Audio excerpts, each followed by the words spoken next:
Alvin, ang sundalo. Credit to the author. 2,646-55. Ang mga pangalan po na nandito ay galing sa mga name generator. Kung meron man pagkakatulad sa mga pangalan ng tao o lugar at pangyayari, ito ay tunay na hindi sinasadya. Matapos manatili sa kampo ng Silverworm Army ng ilang araw, natiyak ni Ferdinand na si Alvin ay umakyat lamang sa Spirit Overarching Heaven 2 taon na ang nakalilipas. Bukod dito, umakyat siya sa Celestial Ascension Pool ng Heavenly Celestials. Nangangahulugan ito na si Alvin ay isang Heavenly Celestial at hindi isang bodiless Celestial. Isang makalangit na Celestial na kayang talunin ako ng madali 2 taon matapos siyang umakyat sa Spirit Overarching Heaven.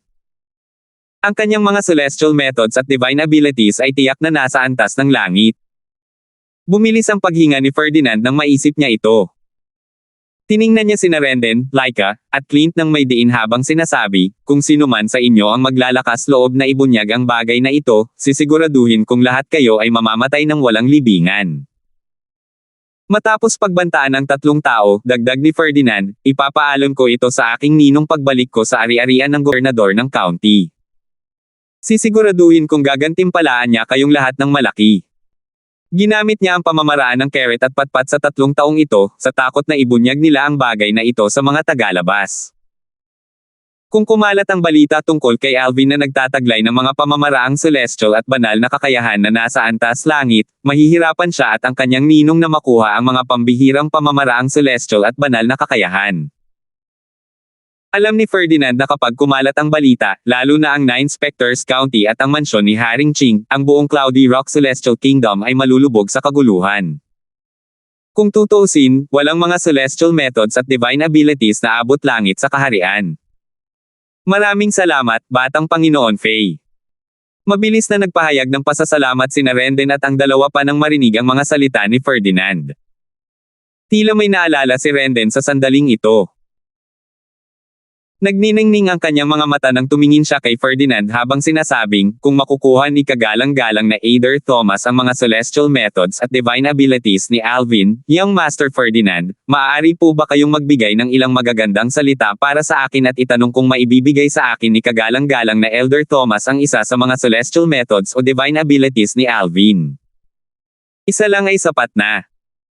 Narinig din niya ang tungkol sa insidente 1.5 taon na ang nakalilipas ng malubhang na sugatan ni Alvin si Ferdinand sa Latent Dragon Abyss sa ari-arian ng gobernador ng county. Sa makatuwid, mahigit 70% siyang sigurado na ang mga celestial methods at divine abilities ni Alvin ay nasa antas langit. Kung makukuha niya kahit isa sa mga ito, magagawa niyang homanin si Peggy, ang gobernador ng lungsod ng Bloody Spectre City. Nang marinig ang mga salita ni Renden, ang mag-asawang sina Laika at Clint ay lumingon kay Ferdinand nang may nag-aalab na mga titig. Wala silang duda na kung makakamit ni Renden ang isa sa mga celestial method o divine abilities, ibibigay din niya ito sa kanila. Pagkatapos, si Renden ay kapatid ni Laika. Pumayag si Ferdinand nang walang anumang pag-aalinlangan. Siyempre, hindi iyon problema. Maraming salamat, Batang Panginoon Faye, mabilis na nagpasalamat si Renden kay Ferdinand, na may labis na pasasalamat. Nang magtinginan sina Laika at Clint, nakita nila ang pananabik sa mga mata ng isa't isa. Sa kanilang pananabik, hindi napansin ng 3 individual ang malamig at walang awang liwanag na sumilay sa kaibuturan ng mga mata ni Ferdinand sa sandaling ito. Ilang sandali pa, walang pakialam na nagpaalam sa kanila si Ferdinand at nilisan ang kampo ng hukbong Silverworm. Nakilala niya ang elder sa inner estate na ipinadala ng kanyang ninong upang samahan siya sa Bloody Spectre City. Sabi ni Thomas, Elder Chen, ibalik mo ako sa 9 Spectres County.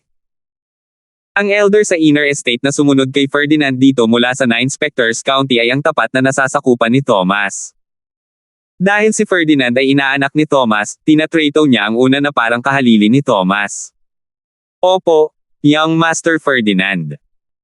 Para makabalik agad sa county city of 9 Spectres County, inutusan ni Ferdinand ang elder ng inner estate na ibalik siya para makatipid sa oras. Pagdating niya sa estate ng county governor, agad niyang hinanap si Thomas. Ninong. Nagmamadaling ikinwento ni Ferdinand ang lahat ng naklasan niya sa kampo ng hukbong Silverworm nang walang iniiwang anumang detalye. Pakiramdam ni Ferdinand ay parang narinig niya ang isang masalimuot na kwentong pantasya. Nahirapan siyang paniwalaan ito. Si Alvin ba ay umakyat lamang sa Spirit Overarching Heaven 2 taon na ang nakalilipas. Isa pa lamang siyang Crimson Moon Heavenly Celestial noong panahong iyon. Bukod pa rito, sa panahong iyon, sapat na ang kanyang lakas para supalin ang isang ordinaryong Golden Celestial. Biro ba ito? Isang taong kakaakyat lang sa Spirit Overarching Heaven 2 taon na ang nakalilipas at isang Heavenly Celestial ang nagawang malubha ang masaktan ang kanyang inaanak ng hindi gaanong nag-abala. Ninong, totoo ang mga sinabi ko. Kung hindi ka naniniwala, maaari mong personal na bisitahin ang hukbong Silverworm sa Bloody Spectre City upang imbestigahan ang bagay na ito, seryosong sabi ni Ferdinand nang makita niya ang hindi makapaniwalang ekspresyon sa mukha ni Thomas. Bloody Spectre City. Malamig na kumislap ang mga mata ni Thomas nang mabanggit ang Bloody Spectre City. Kung tama ang pagkakatanda ko, ang gobernador ng lungsod ng Bloody Spectre City ay si Peggy, tama ba? Tama ka, siya nga. Mabilis na sagot ni Ferdinand. Parang may naisip siya, dagdag niya, nabalitaan ko mula kay Renden, ang commander ng Silverworm Army, na bago dumating si Alvin sa estate ng gobernador ng county, nakatanggap siya ng espesyal na pangangalaga mula kay Peggy. Binigyan pa nga ni Peggy si Alvin ng access sa kanyang cultivation place. Bilang isang gobernador ng lungsod, ang kanyang cultivation place ay mayaman sa heaven and earth spirit energy at isang magandang cultivation environment. Kahit ang mga commander ng Silverworm Army at Black Dragon Army ay hindi pinapayagang makapasok sa lugar na iyon. Sandali munang tumigil si Ferdinand bago nagpatuloy. Bukod dito, sinabi rin ni Renden na ipinaalam niya kay Peggy ang tungkol sa pambihirang lakas ni Alvin at kung paano siya kamakailan lamang umakyat. Gayunpaman, matapos mapatunayan ang bagay na ito, taliwas sa inaasahan ni Renden, hindi pinilit ni Peggy si Alvin na ipakita ang kanyang mga celestial methods at divine abilities, kundi sinimulan din ni Peggy na tulungan si Alvin na lumakas. Nang makita niyang lalong dumilim ang ekspresyon ng kanyang ninong, mabilis niyang dinagdagan ang apoy. Ninong, natatakot akong ginawa ni Peggy ang lahat ng iyon para magamit niya si Alvin para harapin ka. Peggy. Panguyam ni Thomas habang malamig na nanlalaki ang mga mata. Sabi niya, sundan mo ako ulit papunta sa Bloody Spectre City. Hindi na hinintay ang sagot ni Ferdinand, itinaas niya ang kanyang kamay. Ang kanyang napakalaki at nakakatakot na celestial origin energy ay lumabas at binuhat si Ferdinand, mabilis na umalis sa County City of Nine Spectres County. Si Thomas ay isang great overarching golden celestial kung tutuusin. Ang kanyang bilis ay hindi maihahambing sa isang inner estate elder na dating sumama kay Ferdinand. Dahil dito, sandali lamang ang itinagal bago muling bumalik si Ferdinand sa Bloody Spectre City. Sa pangunguna ni Ferdinand, nagtungo si Thomas sa kampo ng hukbong Silverworm. Sa tolda ni Renden. Sinabi ni Ferdinand na nakatayo sa likuran ni Thomas, ito ang aking ninong, ang kagalang-galang na Elder Thomas ng Nine Spectres County. Nagbibigay pugay si Renden kay kagalang-galang na Elder Thomas. Magalang na sabi ni Renden, habang yumuyuko ng malalim kay Thomas. Bagamat malabo niyang nahulaan ang pagkakakilanlan ni Thomas noong una niyang nakita ang matanda, nabigla pa rin siya nang marinig ang pagpapakilala ni Ferdinand. Gusto ng ninong ko na makilala ang mga taong umakyat kasabay ni Alvin, sabi ni Ferdinand kay Renden. Hindi nagtagal at nakumbinsi rin si Thomas na si Alvin ay umakyat lamang sa Spirit Overarching Heaven at naging isang Heavenly Celestial 2 taon na ang nakalilipas. Nag-aalab ang kanyang mga mata sa kasakiman habang bumubulong sa kanyang sarili, mga paraan at banal na kakayahang celestial na antas heaven. Hindi na siya makapaghintay na mahuli si Alvin at pilitin si Alvin na ipakita ang kanyang mga paraan at banal na kakayahang celestial na antas heaven. Putok. Isang malakas na pagsabog ang umalangaw-ngaw sa hangin. Akala ni Renden ay gagantimpalaan siya ni Thomas nang biglang lumabas ang celestial origin energy mula sa katawan ni Thomas na parang isang nakakatakot na halimaw at nilamon siya sa isang iglap. Matapos patayin si Renden, malakas na napangisi si Thomas. Hinaranggan niya ang floating image celestial talisman sa pagpapadala ng mga sandali bago ang pagkamatay ni Renden sa katumbas na anting-anting. Sa ari-arian ng gobernador ng lungsod ng Bloody Spectre City. Pagkamatay ni Renden, natuklasan ni Peggy na nabasag ang soul pearl ni Renden. Nang sinubukan niyang makita ang mga sandali bago mamatay si Rendon mula sa floating image celestial talisman, natuklasan niyang hindi ito tumutugon. Malaki ang ipinagbago ng kanyang ekspresyon. Isang dakilang pangkalahatang gininto ang celestial ang pumatay kay Rendon. Hindi nagtagal at nakatanggap siya ng balita tungkol kina Laika, Clint, at sa hukbong silverworm. Umagos ang dugo sa kampo ng hukbong silverworm. Malamang na walang nakaligtas sa pagpatay sa kampo. Samantala, dalawang figure ang makikitang nagmamadaling umalis ng Bloody Spectre City patungo sa County City of Nine Spectres County. Naguguluhan na tanong ni Ferdinand, "Ninong, bakit hindi mo hinanap si Peggy?" "Hindi ako nagmamadali. Hindi pa huli ang lahat para patayin ko siya pagkatapos kong makuha ang celestial methods at divine abilities ni Alvin." Kumislap ang kanyang mga mata ng may kabangisan habang patuloy niyang sinasabi, "Sa oras na iyon, hahayaan kong matikman ni Peggy ang tunay na kawalan ng pag-asa." 2647. Ninong, batay sa lakas ni Alvin, malaki ang tsansa niyang mapabilang sa nangungunang tatlo sa martial competition ng 16 counties na gaganapin sa loob ng 1.5 taon, sinasadyang sabi ni Ferdinand, "Balak mo ba siyang payagan na sumali sa kompetisyon o kikilos ka agad?" Tiningnan niya ng mabuti si Thomas, sinusubukang sukatin ang tugon ni Thomas. Ngumisi si Thomas. Kumislap ang kanyang mga mata sa isang mabangis na liwanag, at isang madilim na ekspresyon ang makikita sa kanyang mukha. "Natural, kikilos ako kaagad." Hindi niya maintindihan kung bakit napakahalaga ng mansyon ni Haring Ching sa martial competition ng 16 na county na nagpaplano pa silang magbigay ng great overarching pills. Kung mapabilang si Alvin sa top 3 nanograms kompetisyon, makukuha niya ang mga tabletang iyon, at walang duda na igagalang ng mansyon ni Haring Ching si Alvin. Sa panahong iyon, magiging napakahirap makuha ang mga celestial methods at divine abilities ni Alvin na nasa heaven grade. Tinimbang na ni Thomas ang mga kalamangan at kahinaan ng kanyang desisyon. Bagamat mataas ang tsansa, walang garantiya na si Alvin ay mapabilang sa top 3 nanograms kompetisyon at makukuha ang great overarching pills. Gayunpaman, sigurado siyang mapipilitin niya si Alvin na isuko ang kanyang celestial methods at divine abilities. Nang marinig ang determinadong tono ni Thomas, lumiwanag ang mga mata ni Ferdinand. Mapangakit niyang sinabi, "Ninong, tunay kang matalino. Kung papayagang lumahok si Alvin sa martial competition ng 16 na county, mas mahihirapan tayong kumilos sa oras na iyon." Ito ang eksaktong resulta na gusto niya. Naisip niya, "Alvin, ang great overarching pills ay hindi kasing akit ng iyong celestial methods at divine abilities. Tutal, hindi sigurado kung makukuha mo ang mga table tasks. Kapag nakuha na Ninong ang iyong celestial methods at divine abilities, tiyak na papatayin ka niya."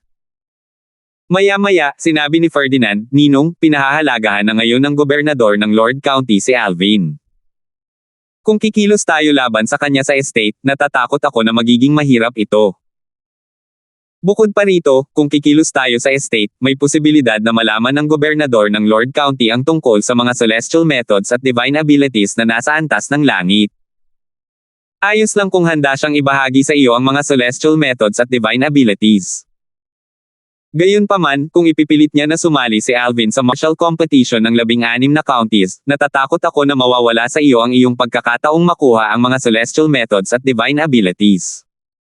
Nagpatuloy si Ferdinand sa pagsasabing, "Bukod pa rito, kapag sumali siya sa kompetisyon, kung maganda ang kanyang pagganap, tiyak na mapapansin siya ng mansyon ni Haring Ching. Sa oras na iyon, kahit ang gobernador ng lungsod ay hindi makakagawa ng kahit ano kahit na gusto niya ang mga celestial methods at divine abilities." Patuloy niyang pinapagana ang apoy. "Kung talagang inalagaan ni Peggy si Alvin para gumanti sa iyo, batay sa talento ni Alvin at sa kanyang mga celestial methods at divine abilities, natatakot ako na magiging banta siya sa iyo sa hinaharap kung matatanggap niya ang pangangalaga mula sa mansyon ni Haring Ching." Nang marinig ang mga salita ni Ferdinand, tumango si Thomas sa kasiyahan. "Megan, napakatalino mo." Malamig na kumislap ang kanyang mga mata habang sinasabi, "Mag-iisip ako ng paraan para maakit si Alvin palabas ng ari-arian ng gobernador ng county. Kapag umalis na siya sa ari-arian, kahit ang gobernador ng Lord County ay hindi na siya matutulungan. Sa oras na iyon, pipilitin ko siyang ipakita ang mga pamamaraang celestial at banal na kakayahan na nasa antas langit." Lungsod ng dugong multo. Natural lang na hindi natuwa si Peggy sa nangyaring insidente sa kampo ng Silverworm Army. Bukod sa ilang sundalong nasa misyon, ang mga sundalo, ang mga Manero sa minahan ng Celestial Stone, at ang mga bagong akyat na Celestial ay pawang napatay. Sa loob ng malaking bulwagan ng ari-arian ng gobernador ng lungsod. Si Peggy ay nakaupo sa pangunahing upuan habang si Bryson, ang commander ng Black Dragon Army, ay nakaupo sa ibaba. Masungit na tanong ni Peggy, "Bryson, ano sa tingin mo ang nangyari kamakailan?" Bagamat mas maganda ang pangangatawan niya dahil sa kanyang cultivation base, makikitang halata ang pagod niya dahil sa mahabang investigasyon sa insidente. Namumula ang kanyang mga mata. Noong una, akala ko ay may nasaktan na ang hukbong silverworm. Gayunpaman, habang pinag-iisipan ko ito, lalong itong nawawala ng saysay. Kung si Renden ay nagudyok sa isang taong sapat ang lakas para patayin siya, dapat sana ay hinanap ka ng taong iyon para makausap ka. Tutal, hindi ka lang nakatataas kay Renden, kundi ikaw rin ang gobernador ng lungsod ng Bloody Spectre City, sagot ni Bryson. Maya-maya, tila may naalala siya kaya nagtanong siya, "Lord City Governor, hindi ba't may dala si Renden na floating image celestial talisman?" Nang siya ay mamatay, hindi natanggap ng major floating image celestial talisman ang recording mula sa kanyang minor floating image celestial talisman, sabi ni Peggy. Nang marinig ang mga salita ni Peggy, huminga ng malalim si Bryson. Kung gayon, ibig sabihin ba nito ay isang dakilang gininto ang langit ang pumatay kay Renden? Buong kumpiyansang sumagot si Peggy, malamang na. Paano o kailan sinaktan ng hukbong silverworm ang isang dakilang pangkalahatang gininto ang celestial? Kung nandito ang isang dakilang pangkalahatang gininto ang celestial, imposibleng hindi niya madalaw ang gobernador ng lungsod, tama ba? Nagdududang bulong ni Bryson sa sarili. Marahil, may higit pa sa nakikita ng mga mata, seryosong sabi ni Peggy. Swoosh! Biglang umihip ang malakas na hangin papasok sa bulwagan. Lord City Governor. Isang matandang boses ang umalangaw-ngaw sa hangin sa sandaling ito. Kasunod nito, isang matandang lalaki ang lumitaw sa malaking bulwagan, ikinuyom ang kanyang mga kamao kay Peggy. Nang makita ang matandang lalaki, mabilis na tumayo si Bryson at magalang na binati ang matandang lalaki, Elder Hong. Bagamat siya ang commander ng Black Dragon Army, hindi siya nang ahas na maging pabaya o walang galang sa matandang ito. Hindi lamang maganda ang relasyon ng matandang ito kay Peggy, kundi ang matandang lalaki rin ang pinuno ng Golden Serpent Guards at ang pangalawang pinakamalakas na tao sa Blood Spectre City. Elder Hong, may tagumpay ba? Tanong ni Peggy na may bahid ng pananabik. Bahagyang tumango si Elder Hong bago sinabi, "Lord City Governor, may dalawang hindi kilalang bisita na pumunta sa Bloody Spectre City kamakailan. Ang dalawang individual na ito ay nagmula sa ari-arian ng County Governor sa County City ng Nine Spectres County. Dalawang individual mula sa ari-arian ng gobernador ng county." Nanlaki ang mga mata ni Peggy sa gulat. Masungit niyang tanong, sino sila? Kasabay nito, lumitaw si Thomas sa kanyang isipan. Tutal, si Thomas ay isa sa dalawang dakilang pangkalahatang gininto ang Celestial sa Nine Spectre County. Napatingin sina Peggy at Bryson kay Elder Hong na may pagtataka, habang sumasagot si Elder Hong sa dalawang individual, ang isa sa kanila ay isang inner estate elder na nagngangalang Alan. Ang isa naman ay si Ferdinand, ang inaanak ni Thomas, ang unang revered elder ng Nine Spectres County. Mga 1.5 taon na ang nakalilipas, pinutol ni Alvin ang lahat ng 4 na paa at kamay ni Ferdinand. Maya-maya, sinabi niya, si Alan ay nasasakupan ni Thomas, at si Ferdinand ay inaanak ni Thomas. Nagkataon lang ba na nalipol ang hukbong silverworm? Pinag-isipan ni Peggy ang mga sinabi ni Elder Hong bago biglang nagbago ang ekspresyon ng kanyang mukha. Panginoong Gobernador ng lungsod. Medyo nagtataka si Bryson. Ano kaya ang naisip ni Peggy at naging hindi maganda ang ekspresyon ng kanyang mukha? Sa kasamaang palad, ikinumpas ni Peggy ang kanyang kamay at sinabing, "Bryson, maaari ka nang umalis.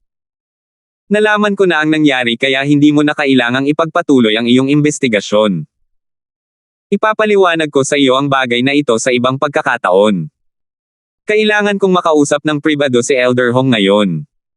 Sa kabila ng kanyang kuryosidad, hindi tumutol si Bryson at mabilis na umalis sa malaking bulwagan. Opo, Panginoong Gobernador ng lungsod. Pagkaalis ni Bryson, sinabi ni Peggy sa seryosong tono, Elder Hong, kung hindi ako nagkakamali, malamang natuklasan ni Thomas na si Alvin ay isang heavenly celestial na kakaakyat lang sa spirit overarching heaven 2 taon na ang nakalilipas. Bukod dito, malamang na nalaman niya ang tungkol sa pambihirang celestial methods at divine abilities ni Alvin. Dahil sa kanyang sakam na kalikasan, walang duda na pinagnanasaan niya ang celestial methods at divine abilities ni Alvin. Kung hindi na niya kailangang gumawa ng ganoong kalaking hakbang para matiyak na walang sinuman mula sa Silverworm Army ang makakapagbunyag ng balitang ito. Matapos pagsamasamahin ang mga puzzle, hindi na mahirap para sa kanya na hulaan na ang salarin ay si Thomas. Nagtanong si Elder Hong, Gobernador, kung si Thomas iyon, bakit hindi siya pumunta rito para maghanap ng gulo? Si Thomas ay isang taong mayabang at mapagpanggap. Natatakot akong natuklasan na niya na pinapunta ko si Alvin para harapin siya. Base sa ugali niya, pagkatapos niyang harapin si Alvin, tiyak na hahanapin niya ako. Base sa mga sinabi ni Peggy, tila kilalang kilala niya si Thomas. 2,648. Nang marinig ang mga salita ni Peggy, huminga ng malalim si Elder Hong. Natatakot siyang magsalita, Panginoong Gobernador, kung totoo ito, hindi ba't nasa panganib si Alvin? Bakit hindi mo gamitin ang Communication Celestial Talisman para ipaalam ito kay Alvin para makahanap siya ng paraan para ipagtanggol ang sarili laban kay Thomas? Elder Hong. Buntong hininga ni Peggy, naisip ko rin ang mga sinabi mo. Gayunpaman, sa tingin mo ba ay makakarating ang aking anting-anting sa komunikasyon kay Alvin sa County City? Lalo na't hindi pa nakakarating kay Alvin, walang posibilidad na makapasok ito sa ari-arian ng gobernador ng county maliban na lang kung ito ay inukit ng isang great overarching golden celestial o ng mga mas malakas. Ang mga communication celestial talisman ay mga talisman na ginagamit upang magpadala ng impormasyon. Gayunpaman, maraming uri ng communication celestial talisman. Natural lang, ang mga talisman na iginuhit ng mga may mataas na cultivation base ay mas mahusay kaysa sa mga inukit ng isang taong may mababang cultivation base. Dahil si Peggy ay isang Indigo Sun Golden Celestial lamang, lahat ng talisman na pag-aari niya na iginuhit niya ay madaling maharangan ng mga may mas mataas na cultivation base kaysa sa kanya. Bukod dito, dahil sa distansya sa pagitan ng Bloody Spectre City at ng County City, malamang na maharangan ang communication talisman sa kalagitnaan bago pa man ito makarating sa estate ng county governor. Upang matiyak ang maayos na paghahatid ng impormasyon, mas makabubuti para sa isang great overarching golden celestial, kahit papaano, nayukit ang communication celestial talisman. Dati, nang putulin ni Alvin ang mga paa at kamay ni Ferdinand, ang anting-anting na ginamit ni Ferdinand para ipatawag si Thomas ay isang communication celestial talisman na personal na inukit ni Thomas, isang great overarching golden celestial sa yellow stage. Bukod pa rito, kahit na mayroon akong communication celestial talisman na nakaukit sa isang great overarching golden celestial, sa tingin mo ba ay hindi babantayan ni Thomas si Alvin ngayong alam na niyang si Alvin ang ipinadala ko? Paano niya hahayaang makarating kay Alvin ang communication celestial talisman ko? Masasabi ko ng halos 100% sigurado na kahit bumisita tayo sa County City, hindi pa rin natin makokontak si Alvin. Natahimik siya sandali bago niya muling sinabi, sa puntong ito, ang tanging maaasahan na lang ni Alvin ay ang sarili niya para makatakas sa kalamidad na ito. Pinag-isipan ni Elder Hong ang mga sinabi ni Peggy at nalaman niyang, sa totoo lang, tila wala na silang magagawa sa ngayon. Isang ekspresyon ng kawalan ng pag-asa ang lumitaw sa mukha ni Peggy pagkatapos umalis ni Elder Hong. Bumantong hininga siya habang bumubulong sa sarili, Alvin, umaasa ako na makakatakas ka sa panganib na ito. Kung hindi, sa palagay ko hindi na ako magkakaroon ng isa pang pagkakataon upang maghayganti kay Thomas sa buhay na ito. Alam niyang papatayin siya ni Thomas pagkatapos niyang patayin si Alvin. Kung tutuusin, alam niyang hindi siya isusugal ni Thomas na magpadala ng pangalawang Alvin upang maghayganti mula sa kanya. Dati, nagawa ni Peggy na manatili ng mapayapa sa Bloody Spectre City dahil hindi niya pinagbantaan si Thomas at hindi rin siya banta kay Thomas. Bukod dito, ang gobernador ng county ng 9 Spectre City ay nagsilbi ring hadlang. Gayunpaman, hindi nahahayaan ni Thomas na magpatuloy ang mga bagay-bagay ngayong nariyan na si Alvin. Dati na niyang binigyan si Alvin ng access sa kanyang cultivation place. Sa pamamagitan lamang ng kaunting imbestigasyon, tiyak na matutuklasan ni Thomas ang lahat ng ito. Sa sandaling ito, bumalik muli si Elder Hong sa malaking bulwagan. Lord Governor. May iba pa. May balita mula sa ari-arian ng County Governor 1 taon na ang nakalilipas. Sinasabing ang Great Overarching Pills ay ibibigay sa mga county kung saan nagmula ang nangungunang 3 kalahok sa martial competition ng 16 na counties. Huminga siya bago nagpatuloy sa pagsasalita, dahil dito, kahit na nilabag ni Alvin ang isang patakaran sa Latent Dragon Abyss, hindi itinuloy ng Lord County Governor ang bagay na ito. Bukod dito, hiniling pa niya kay Elder Brendan na akuan ang sisihin para kay Alvin. Batay dito, malinaw na pinahahalagahan niya si Alvin. Marahil ito ay dahil umaasa siyang maipapanalo sa kanya ni Alvin ang Great Overarching Pills. Kung tutuusin, alam nating pareho na ang cultivation base ng Lord County Governor ay ilang taon nang natigil sa isang bottleneck. Gamit ang Great Overarching Pill, mapapabuti niya ang kanyang cultivation base. Paano niya hindi gugustuhin ang mga table tasks? Sa ilalim ng mga pangyayaring ito, tiyak na paprotektahan niya si Alvin. Sandali na tumigil si Elder Hong bago niya tuluyang sinabi, bakit hindi mo ipaalam ito sa gobernador ng Lord County? Titiyakin nito na babantayan niya si Alvin. Naisip ko na rin ito, buntong hininga ni Peggy, gayunpaman, isa itong inosenteng ideya. Isasantabi mo na ang katotohanang malamang nahaharangin ni Thomas ang anumang impormasyong ipapadala natin sa gobernador ng Lord County. Bakit mo iniisip na hindi pagnanasaan ng gobernador ng Lord County ang mga celestial methods at divine abilities ni Alvin na nasa langit tulad ni Thomas? Tutal, ang isang mataas na ranggong celestial method o divine ability ay mas bihira kumpara sa Great Overarching Pills. Nang marinig ito, mapait na napangiti si Elder Hong.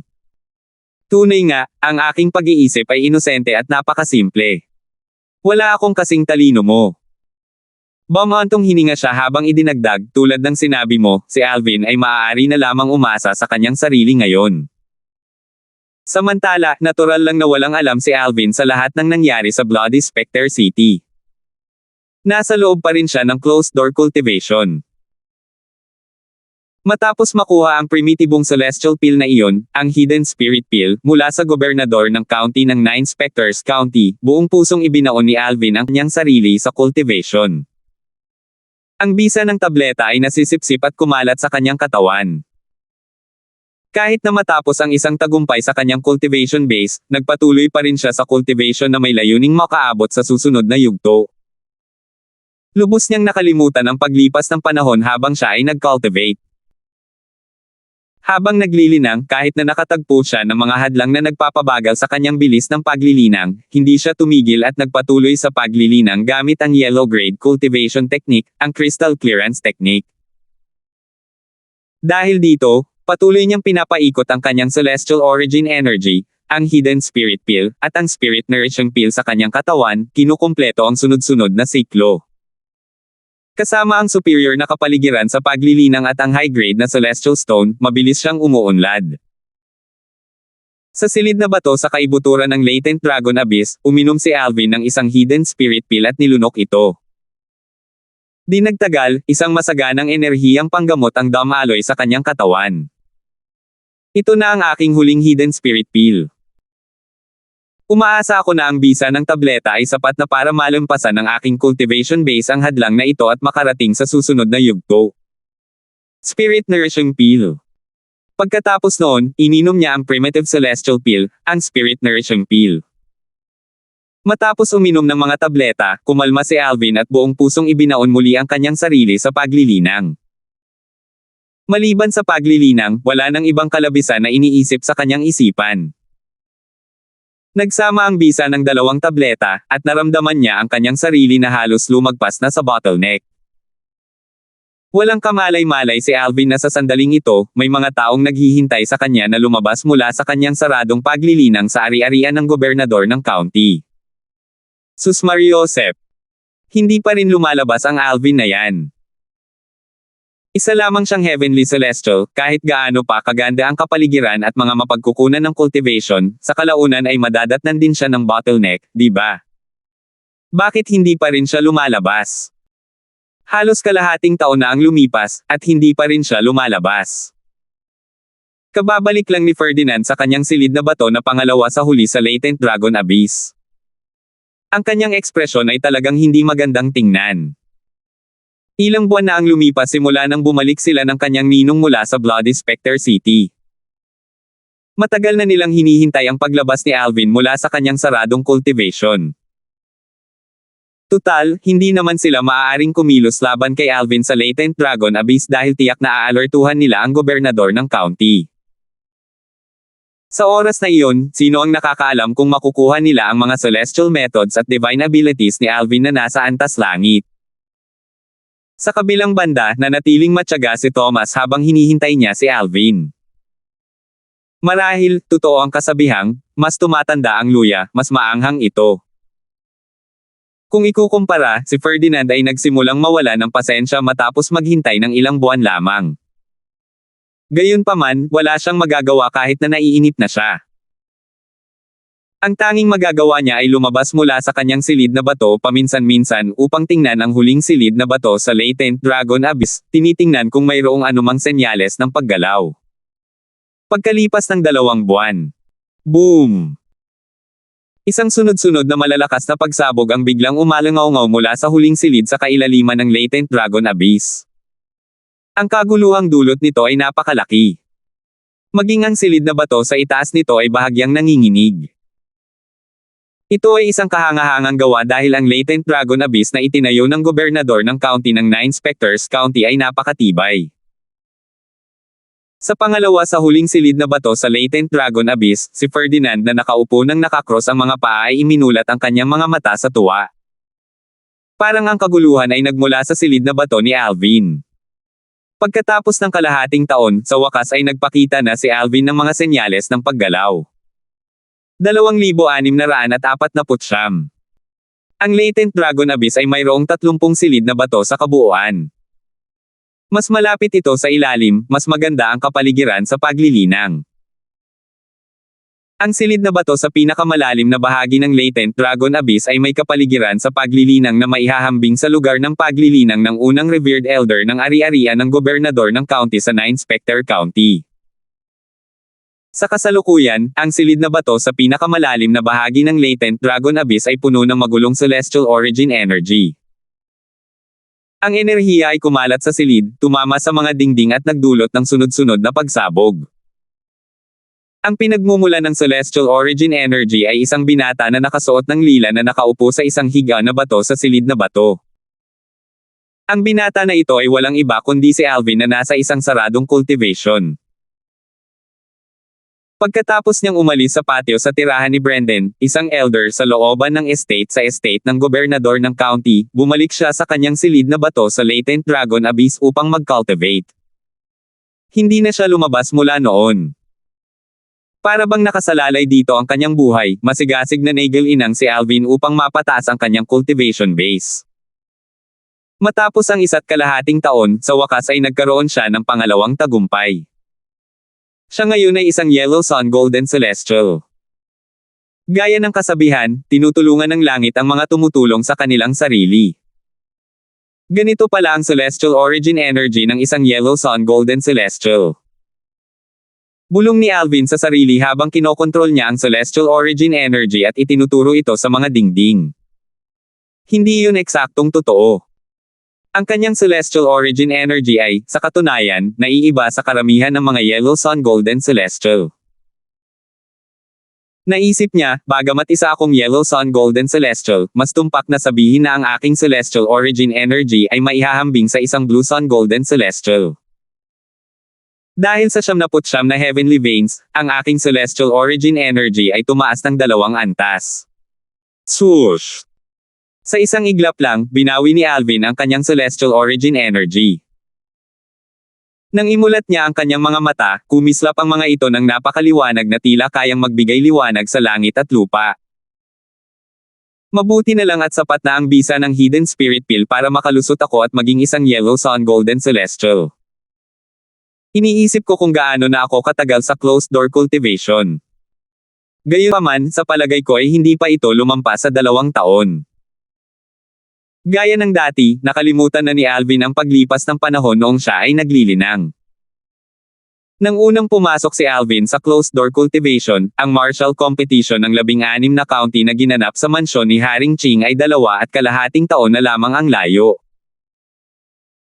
Hindi na kailangang banggitin pa ang iba, tiyak na hindi siya papayagang mag-cultivate ng county governor ng 9 Specters County nang lampas sa petsa ng kompetisyon. Tutal, kailangan siya ng county governor ng 9 Specter Sect na lumahok sa kompetisyon upang mapanalunan niya ang Great Overarching Pills. Sa makatuwid, sigurado siyang hindi hihigit sa 2 taon ang lumipas habang siya ay nasa closed-door cultivation. Natapos ko na ang huling hidden spirit pills ko. Kung magpapatuloy ako sa pag-cultivate, hindi na magiging kasing bilis ng dati ang bilis ko. Maghihintay ako hanggang sa makakuha ako ng mas maraming hidden spirit pills para makadagdag sa iba pang primitive grade pills tulad ng spirit nourishing pills.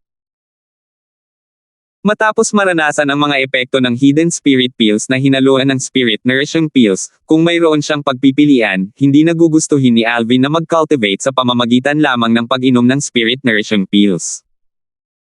Ang pagsasama ng 2 tableta ay lubos na nagpabilis sa kanyang pag-cultivate. Sa wakas, bumaba si Alvin mula sa higa na bato.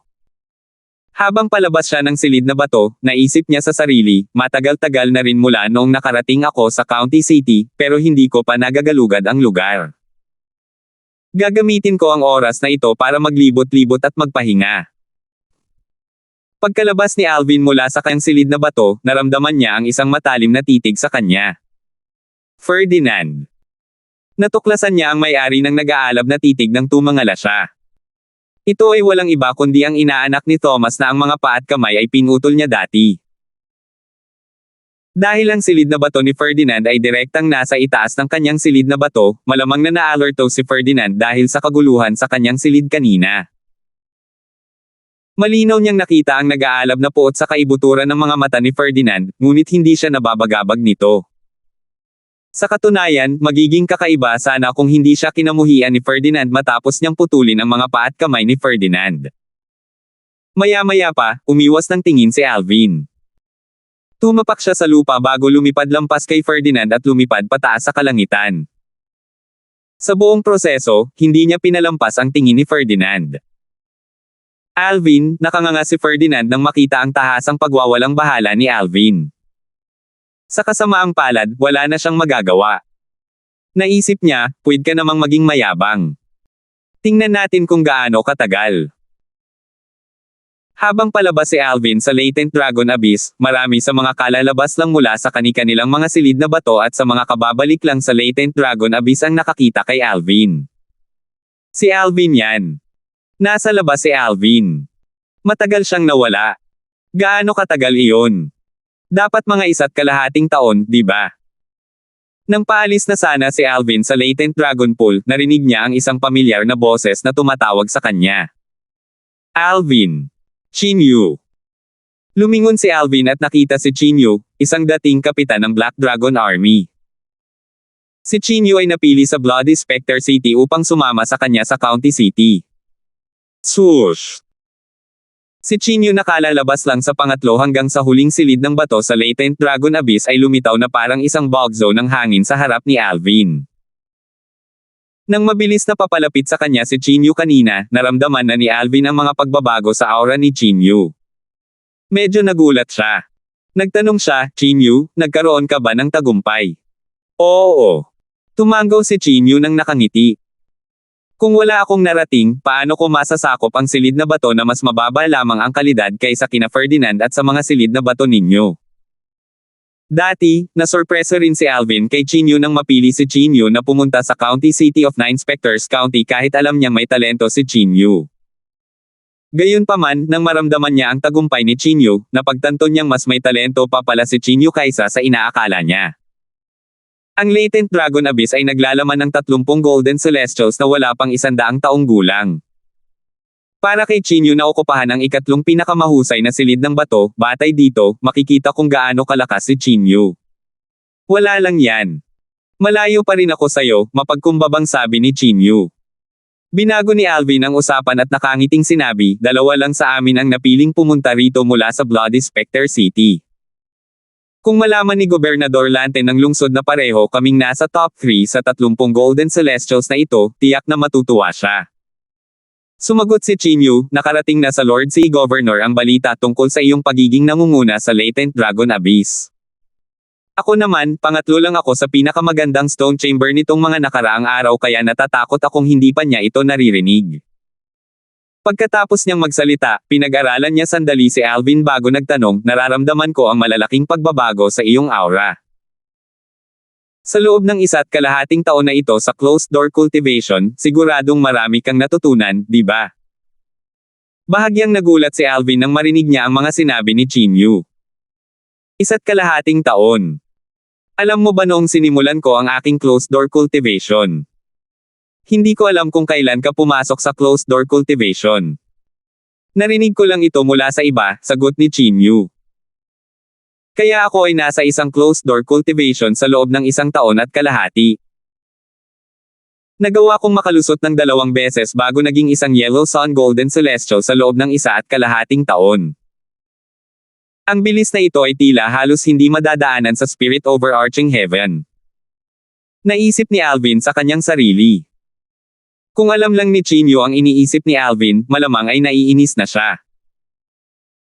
Tutal, kahit ang mga natatanging Scarlet Sun Golden Celestials mula sa matataas na ranggong Celestial Kingdoms na may mahusay na mga pamamaraan sa paglilinang, kapaligiran, at mga mapagkukunan ay mas matagal pa kaysa kay Alvin para maging isang Yellow Sun Golden Celestials.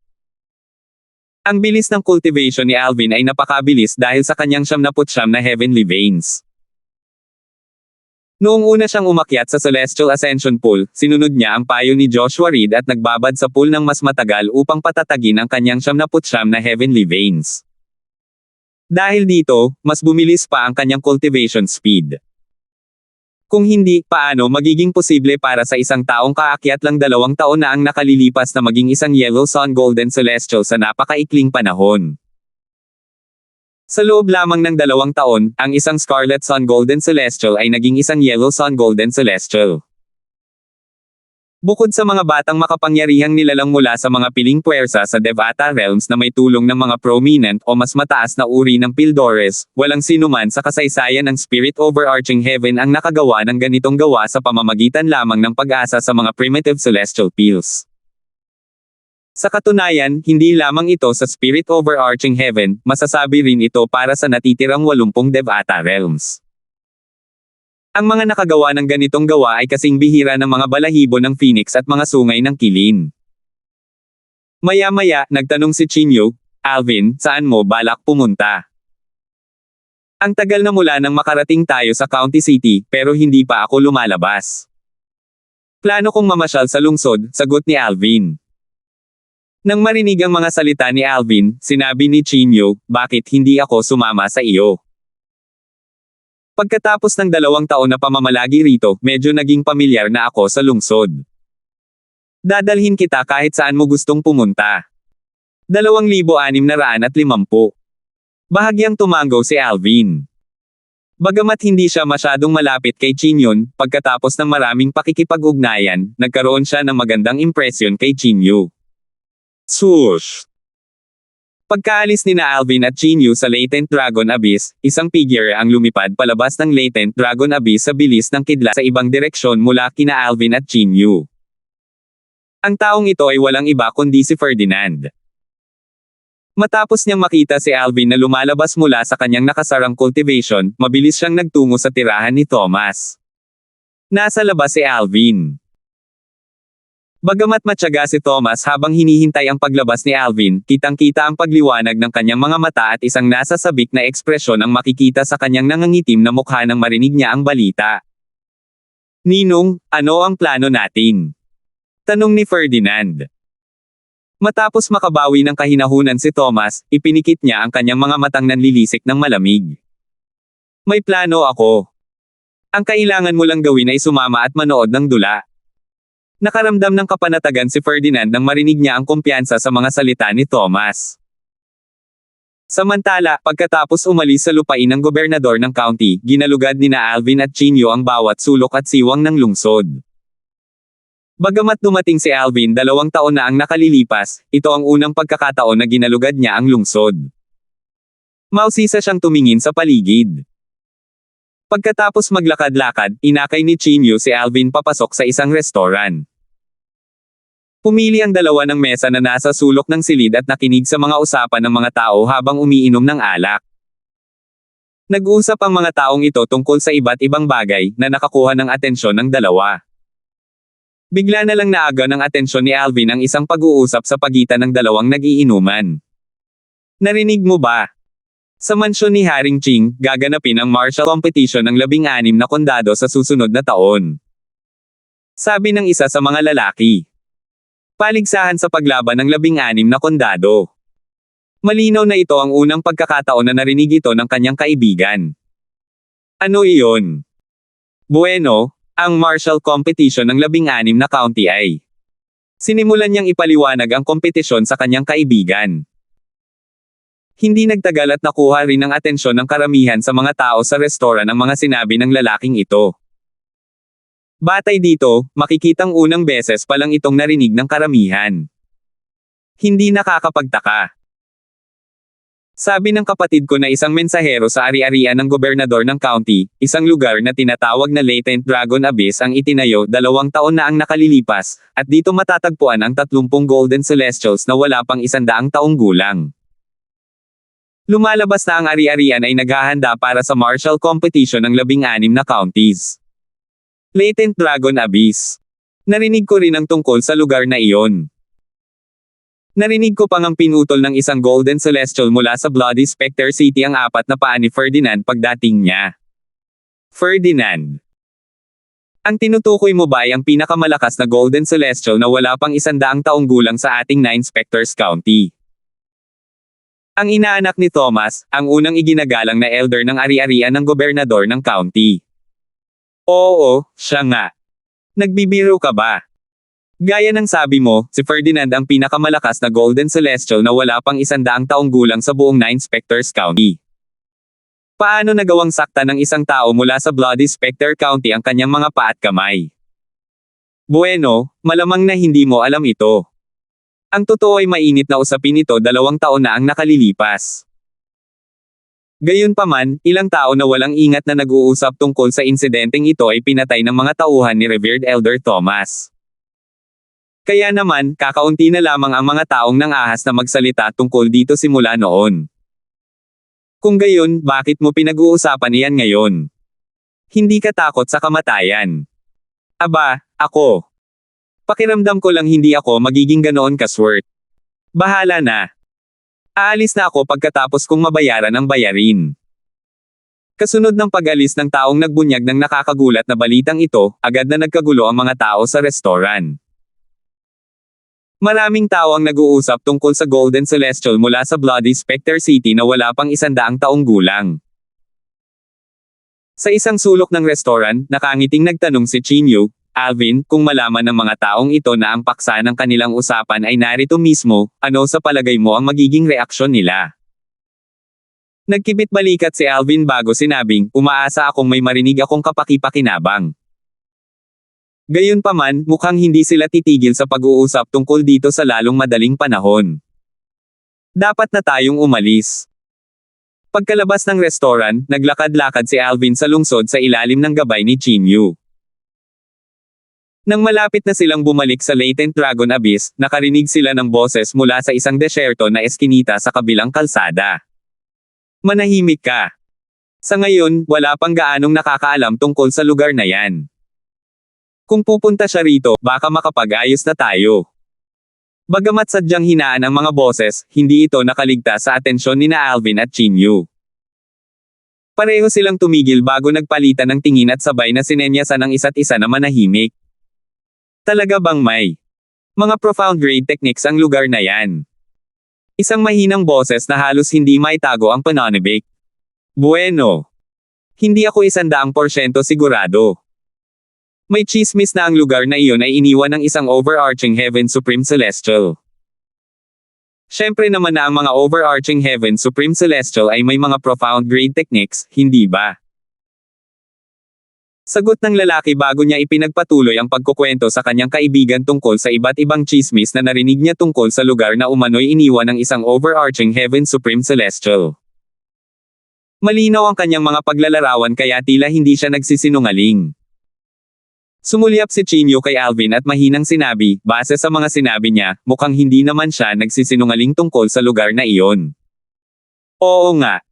Bahagyang tumango si Alvin. Napansin niyang tila hindi rin gawa-gawa ang mga paglalarawan ng lalaki. Ilang sandali pa, tahimik na nilisan ng dalawang individual ang bakanteng eskinita at nagtungo sa labas ng lungsod sa pamamagitan ng mga hilagang tarangkahan ng lungsod. Pagkalabas ng lungsod, nagpatuloy sila sa kanilang paglalakbay pahilaga. Sina Alvin at Chinyo na nakasunod sa dalawa ay huminto sa hilagang tarangkahan ng lungsod. Tumingin si Chinyo kay Alvin at nagtanong, gusto mo bang pumunta at tingnan ito? Pagkatapos, dagdag niya, gayunpaman, kung aalis tayo sa lungsod, ang ating mga buhay ay malalagay sa panganib. Natural lang, maaari kayong bumalik sa estate at humiling sa gobernador ng Lord County na magpadala ng isang elder para samahan tayo. Gayunpaman, natatakot ako na hindi natin maaabutan ang 2 taong iyon kung gagawin natin iyon. Natural lamang na alam ni Chinyo na pinahahalagahan ng gobernador ng county ng 9 Specters County si Alvin dahil sa katamtamang celestial peel, ang Great Overarching Peels, na ibibigay sa mga county kung saan nagmula ang nangungunang 3 kalahok sa martial competition ng 16 na counties. Dahil dito, sigurado siyang hanggat sinabi ito ni Alvin, tiyak na magpapadala ang gobernador ng county ng isang elder para samahan sila. Sa katunayan, maaaring personal na sumama ang gobernador ng county kapag narinig nila ito. Tutal, ang bagay na ito ay tungkol sa mga profound grade techniques. Bukod dito, batay sa malaking kahalagahan na ibinigay ng gobernador ng county kay Alvin, kung makakakuha siya ng ilang pambihirang techniques, tiyak na ibibigay niya ang mga ito kay Alvin upang mapataas ang pagkakataon ni Alvin na manalo sa martial competition ng 16 na counties. Kung babalik tayo sa estate ngayon, tiyak na mawawala tayo sa landas. Natural lang, may posibilidad na nagsisinungaling sila, at isinusuko natin ang ating buhay ng walang dahilan kung ganoon nga. Gayunpaman, tila malabong magsinungaling sila, nagningning ang mga mata ni Alvin habang sinasabi niya, pupunta ako at titingnan ko. Maaari ka munang bumalik sa estate kung gusto mo. Kung papalarin akong makakuha ng profound grade technique, makakaasa kayo na ibabahagi ko ito sa inyo. Kung hindi ako sasama sa iyo, mahihiya akong tanggapin ang profound grade technique kung matutuklasan mo talaga ito. Umiling si Chinyo. Tila nakapagdesisyon siyang sumunod kay Alvin. Dahil marami silang naging interaksyon pagkarating nila sa lupain ng gobernador ng county, kilalang-kilala ni Alvin si Chinyo. Kapag nakapagdesisyon na si Chinyo, mahirap nang baguhin ito. Dahil dito, hindi na niya sinayang ang oras para pigilan si Chinyo na sumama. Pinaalalahanan niya si Chinyo, sumama ka sa akin kung gusto mo, pero huwag kang masyadong lumayo sa akin. Naiintindihan ko. Kahit walang ideya si Chinyo kung gaano kalakas si Alvin ngayon, alam niyang mas malakas si Alvin kaysa sa kanya. Agad na tinawid ni na Alvin at Chinyo ang mga hilagang tarangkahan at sinundan ang 2 individual na iyon. Ang mga taong iyon ay mga Scarlet Sun Golden Celestial lamang, natural lamang na ang bilis ni na Alvin at Ferdinand ay mas mabilis kaysa sa kanila. Hindi nagtagal at naabutan nila ang 2 taong iyon. Patuloy silang lumayo ng lumayo habang sinusundan ang 2 tao. Habang lumilipad sila sa isang masukal na lugar, naging seryoso ang ekspresyon ni Chinyo. Ayon sa kanyang likas na ugali, may mali. Alvin, pakiramdam ko ay may mali. Sa puntong ito, naramdaman din ni Alvin ang panganib. Mas tumindi ang nakakatakot na pakiramdam sa kanyang puso nang matuklasan niyang ang 2 taong kanilang sinusundan ay nawala na sa ere, naiwan silang 2 na parang mga manok na walang ulo, nagkakandara pa. Natatakot ako na nahulog tayo sa isang patibong. Alvin. Isang boses na pamilyar kay Alvin ang umalangaw-ngaw mula sa mataas na bahagi ng kalangitan. Tiyak papalapit ng papalapit ang boses sa kanila. Tumangala si Alvin at nakita ang 2 figure sa kalangitan. Isang matandang lalaki ang nangunguna habang isang binata ang nakasunod sa likuran. Ang kakasabi lang ay ang binata na lumilipad sa likuran. Bahagyang nanliit ang kanyang mga mata. Ferdinand. Thomas. Ang dalawang figure ay pagmamay-ari ni Thomas, ang unang iginagalang na elder ng ari-arian ng gobernador ng county sa Nine Spectors County, at ng kanyang inaanak na si Ferdinand. 2,651. Bakit sila? Gulat na bulalas ni Chinyu nang makita niya ang mga taong kasalukuyang bumababa. Nakita pa lang niya si Ferdinand dati, pero hindi mahirap para sa kanya na malaman ang pagkakakilanlan ng matanda. Ang matanda ay si Thomas, ang unang kagalang-galang na elder sa ari-arian ng gobernador ng county sa Nine Spectors County. Bukod pa rito, ang matanda ay walang aura ng isang golden celestial. Ang aura na inilalabas niya ay sumisigaw na mas malakas siya kaysa sa isang golden celestial. Kahit alam na niya ang sagot, nagtanong pa siya, Alvin, ang matandang kasama ni Ferdinand ay si kagalang-galang na Elder Thomas, tama ba? Batay sa sinabi ni Brendan, alam ni Chinyu na bago pumasok si Alvin sa pagsasara ng sarili niyang gawain 1.5 taon na ang nakalilipas, masayang binigyan ni Thomas si Alvin ng 2 bote ng Primitive Celestial Pills, ang Hidden Spirit Pills, nang mangako ang gobernador ng county ng Nine Spectors County na bibigyan si Thomas ng isang Great Overarching Pill kung mapabilang si Alvin sa top 3 nanograms martial competition ng 16 na county. Paano mababago ang ugali ng isang tao sa loob lamang ng 1.5 taon? Malinaw na ang matandang lalaking sumama kay Ferdinand ay walang mabuting intensyon. Tama ka, si Thomas iyan, sagot ni Alvin. Kahit alam na ang sagot, huminga ng malalim si Chinyu nang marinig ang mga salita ni Alvin. Nagtanong siya sa pamamagitan ng voice transmission, hindi ba't binigyan kanya ng 2 bote ng Spirit Nourishing Pills 1.5 taon na ang nakalipas? Nabalitaan kong sabik siyang tulungan kang lumakas para makapasok ka sa top 3 nanograms martial competition ng 16 na counties. Malinaw na dumating siya na may masamang balak. Bakit napakatindi ng kanyang pagbabago gayong maikling panahon pa lang ang lumipas? Tunay nga, dumating siya na may masamang balak. Dahil alam ni Chinyu na walang magandang balak si Thomas, natural lang na nakita rin iyon ni Alvin. Bukod dito, nalaman pa niya na ang 2 individual kanina ay malamang na itinanim din ni Thomas. Napabuntong hininga si Alvin, masyado akong pabaya. Gayunpaman, parang totoo ang sinabi ng 2 individual para sa kanya. Kung hindi, hindi niya sila hahabulin ng hindi naghahanda ng maaga. Natural lang, dahil din sa hinahangad niya ang isang profound grade cultivation technique kaya walang ingat niyang hinabol ang 2 individual. Kung makakakuha siya ng isang profound grade cultivation technique para palitan ang kanyang yellow grade cultivation technique, ang crystal clearance technique, tataas ng ilang beses ang kanyang cultivation speed. Ibinunyag ni Chinyu ang mga nasa isip ni Alvin sa pamamagitan ng voice transmission, mukhang ipinadala ni Thomas ang 2 individual. Gayunpaman, tila hindi sila nagsisinungaling tungkol sa profound grade cultivation technique. Swoosh! Swoosh! Sa sandaling ito, sa wakas ay bumaba sina Thomas at Ferdinand at tumayo malapit kina Alvin at Chinyu. Pareho silang nakatitig kay Alvin ng mataman, hindi man lang nila iniiwasan si Chinyu na sumulyap. Bahagyang ngumiti si Alvin bago sinabi, kagalang-galang na Elder Thomas, nagkataon lang na nagkita tayo rito. Walang pakialam na sinabi ni Thomas, hindi ito nagkataon lang. Matagal na kitang hinihintay. Nagkunwari si Alvin na may gulat na ekspresyon sa kanyang mukha. Alvin. Tumingin si Ferdinand kay Alvin at ngumisi. Sino ang mag-aakala na itatago mo ng ganito kahose ang iyong sarili? Kung hindi ako pumunta sa Bloody Spectre City para imbestigahan ang iyong pinagmulan, hindi ko maiisip na umakyat ka lang sa Spirit Overarching Heaven 2.5 taon na ang nakalilipas. Bukod pa rito, umakyat ka na sa Celestial Ascension Pool ng mga Heavenly Celestial. Mas lalong lumawak ang kanyang ngisi habang nagsasalita siya. Nang marinig ang mga salita ni Ferdinand, agad na nagbago ang ekspresyon ng mukha ni Chinyu. Natural lang na alam niya ito, ngunit hindi niya inaasahan na matutuklasan ito ni Ferdinand.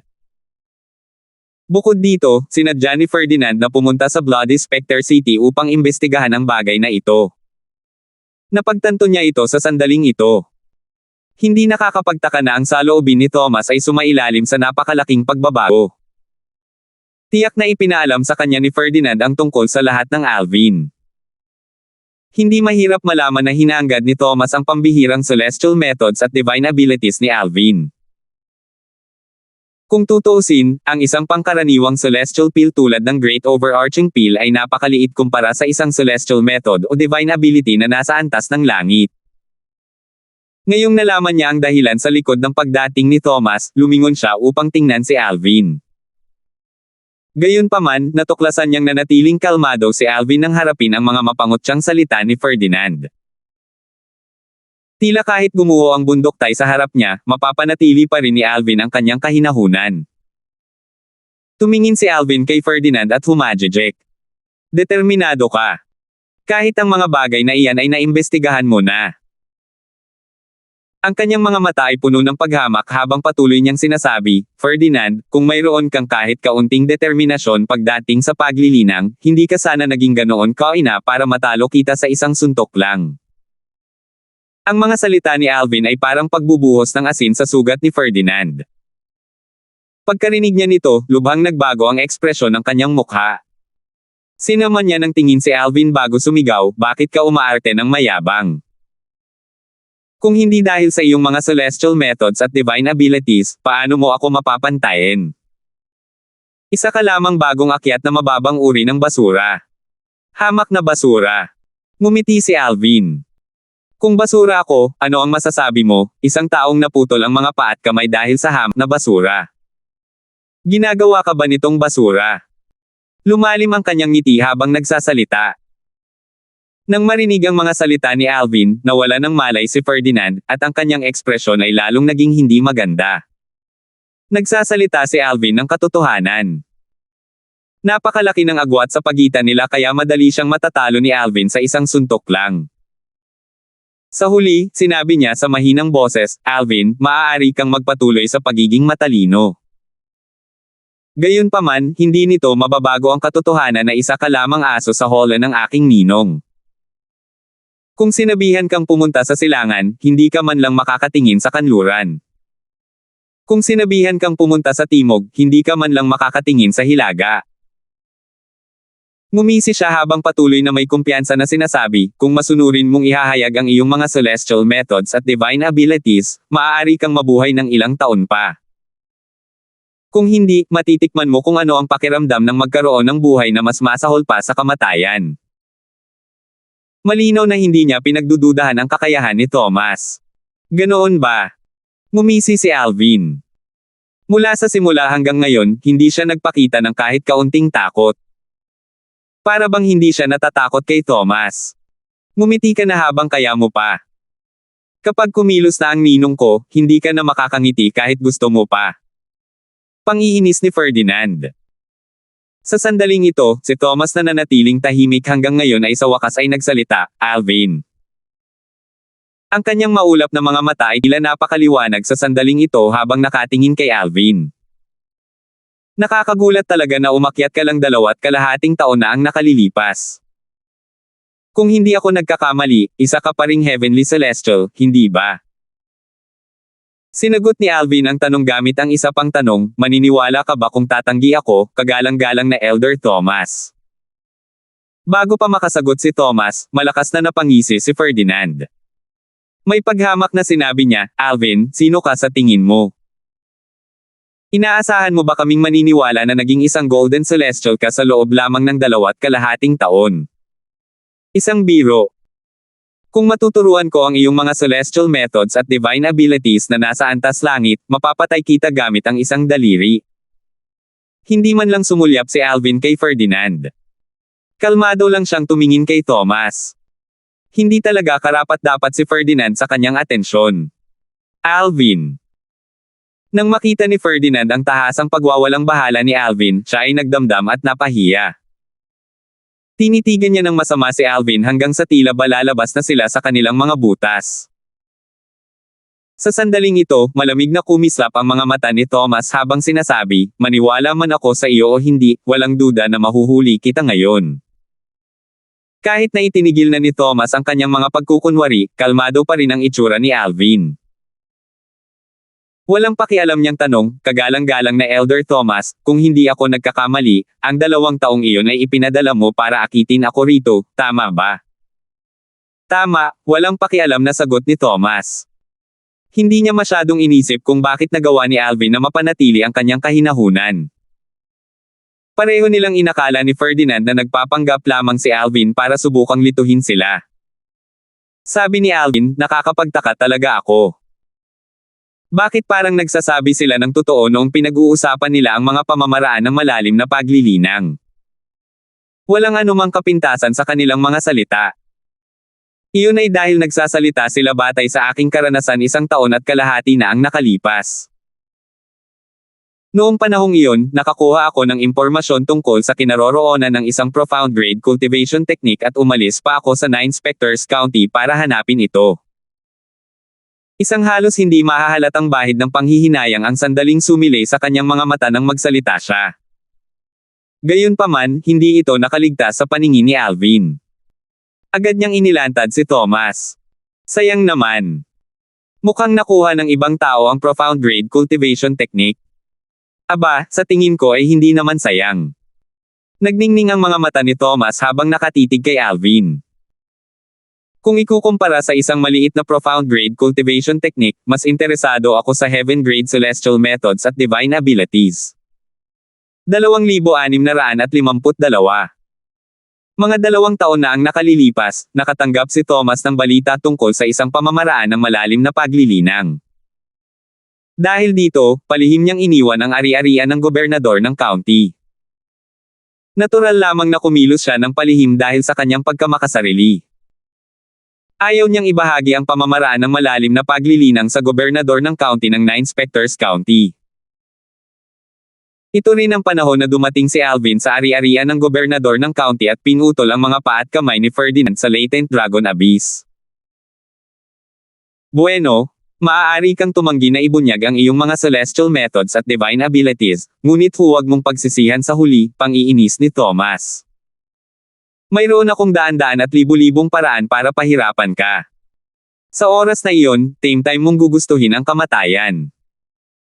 Iniisip ko kung ang iyong kagustuhan ay mas malakas kaysa sa sakit na idudulot ko sa iyo.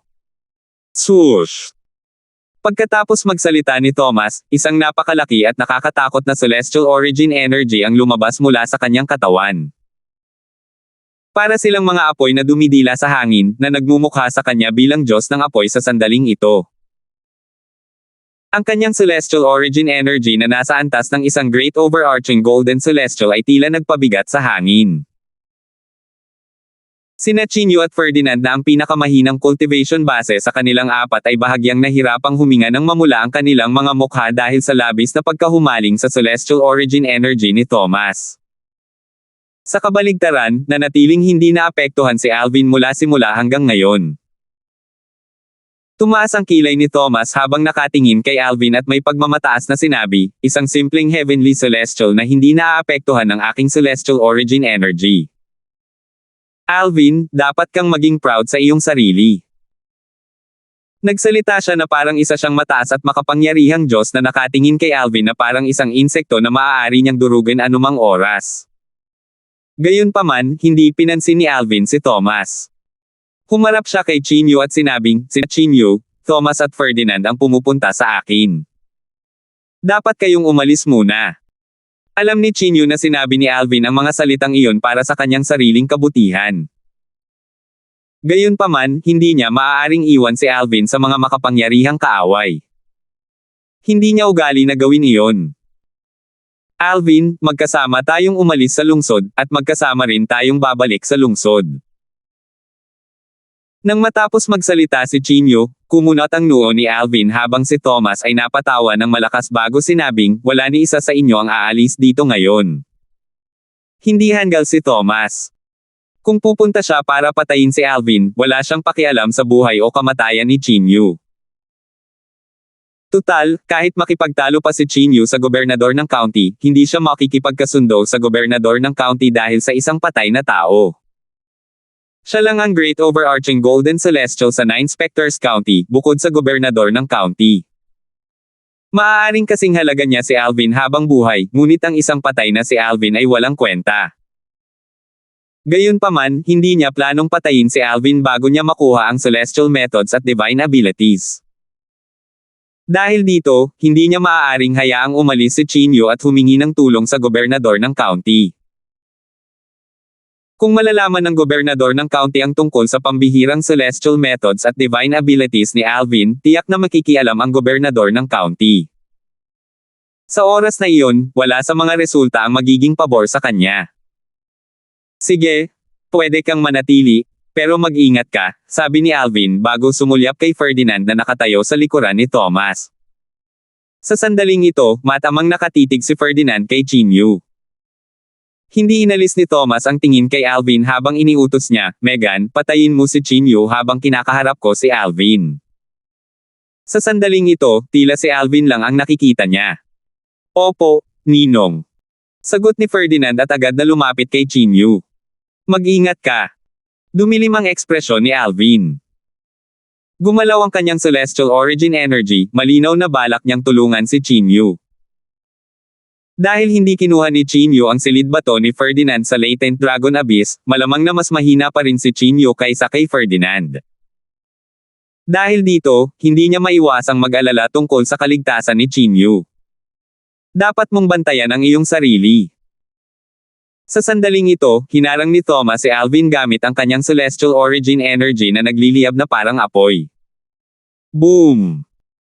Kasabay nito, sunod-sunod na pagsabog ang umalangaw-ngaw sa hangin.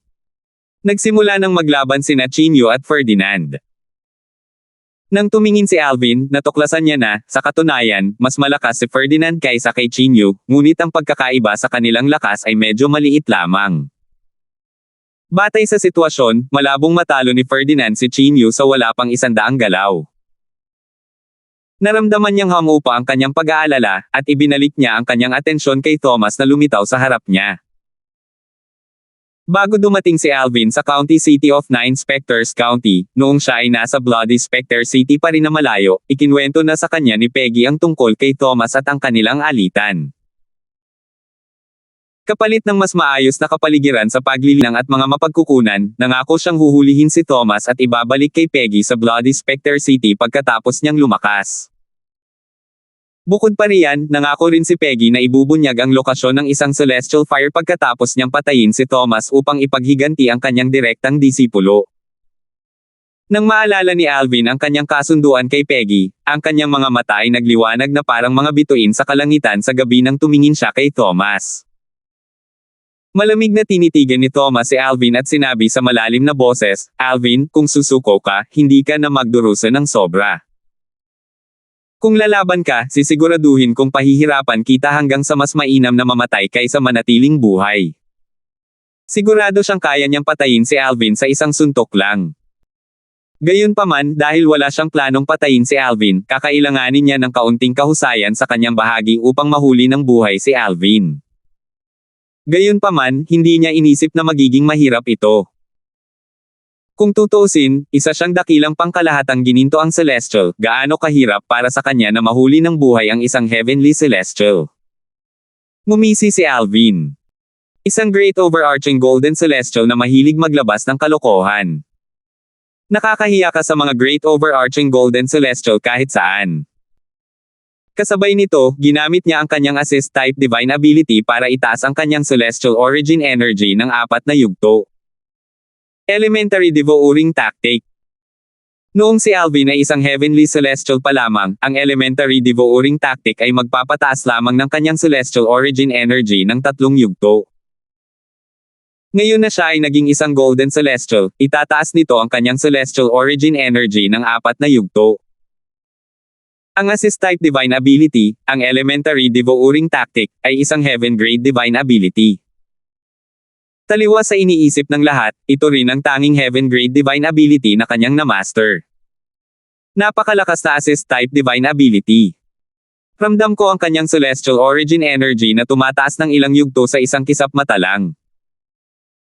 Bilang isang great overarching golden celestial, lubos na naramdaman ni Thomas ang mga pagbabago sa celestial origin energy ni Alvin.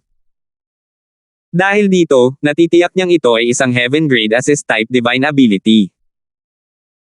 Ang mga divine ability na nasa o mas mababa sa earth grade ay hindi kayang gawin ang ganoong bagay. Mukhang balak mong lumaban. Tuturuan kita ng isang di malilimutang aral ngayon at ipapatikim ko sa iyo ang pahirap na haharapin mo. Natural na nagalit si Thomas nang makita niyang balak lumaban si Alvin. Ang kanyang celestial origin energy ay sumiklab na parang apoy sa hangin. Bam! Isang nakakapangilabot na pagsabog ang umalangaw-ngaw sa hangin habang gumagalaw si Thomas. Para siyang bola ng apoy habang sumusugod patungo kay Alvin. Tila iniwan niyang kumukulo ang hangin sa likuran niya. Pagbuo ng espada. 13 Green Lotus Swords. Hindi nang ahas si Alvin na bawasan ang kanyang depensa sa harap ng isang great overarching golden celestial. Sa isang pagkumpas ng kanyang kamay, kinuha niya ang primitive celestial sword na nakuha niya dati at pinakawalan ang kanyang mga kasanayan. Ibinuhos niya ang lahat. Swoosh! Swoosh! Ang porma sayo ng espada na nabuo ng mga sinag ng espada ay kumikinang ng nakasisilaw. Naglabas ito ng isang nakakatakot na enerhiya nang bumangga ito kay Thomas. Imposible. Nang ilabas ni Alvin ang lahat ng kanyang kakayahan at inilabas ang kanyang sinaunang celestial weapon, masasabi ni Thomas na mas malakas si Alvin kaysa sa lahat ng mga peak golden celestial na nakilala niya. Kahit ang mga peak golden celestial sa estate ng county governor na malawakang kinikilala bilang pinakamalakas na tao sa ilalim ng great overarching golden celestials ay hindi kasing lakas ni Alvin. Bagamat hindi nagdulot ng banta ang atake ni Alvin kay Thomas, hindi naging madali para sa kanya na itaboy ang atake dahil sa kakulangan niya ng paghahanda. Mukhang minamaliit kita. 2,653. Mukhang minamaliit kita.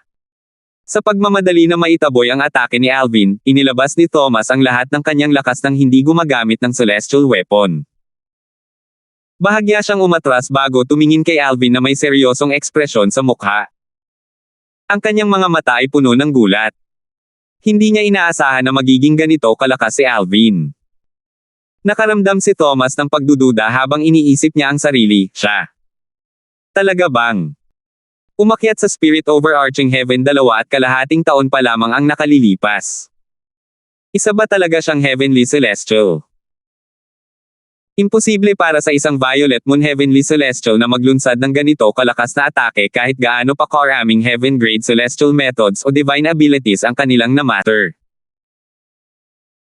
Bukod doon, posible pa ba para sa isang tao, isang Crimson Moon Heavenly Celestial, nakakaakyat lang 2.5 taon na ang nakalilipas, na maging isang Violet Moon Heavenly Celestial sa ganoong kaikling panahon? Kahit na si Alvin ay isang walang kapantay na talento na nagawang umakyat pagkatapos mag-cultivate sa isang makamundong realm ng wala pang 100 taon, imposible pa rin para sa kanya na makamit ang ganito kalaki sa ganoong kaikling panahon. Sa huli, napagpasyahan niya sa loob-loob, mas marami pa siyang itinatagong sikreto. Napatunayan ni Thomas na si Alvin ay umakyat lamang sa Spirit Overarching Heaven 2.5 taon na ang nakalilipas. Kung iyon nga ang kaso, sigurado siyang may itinatagong iba pang mga sikreto si Alvin.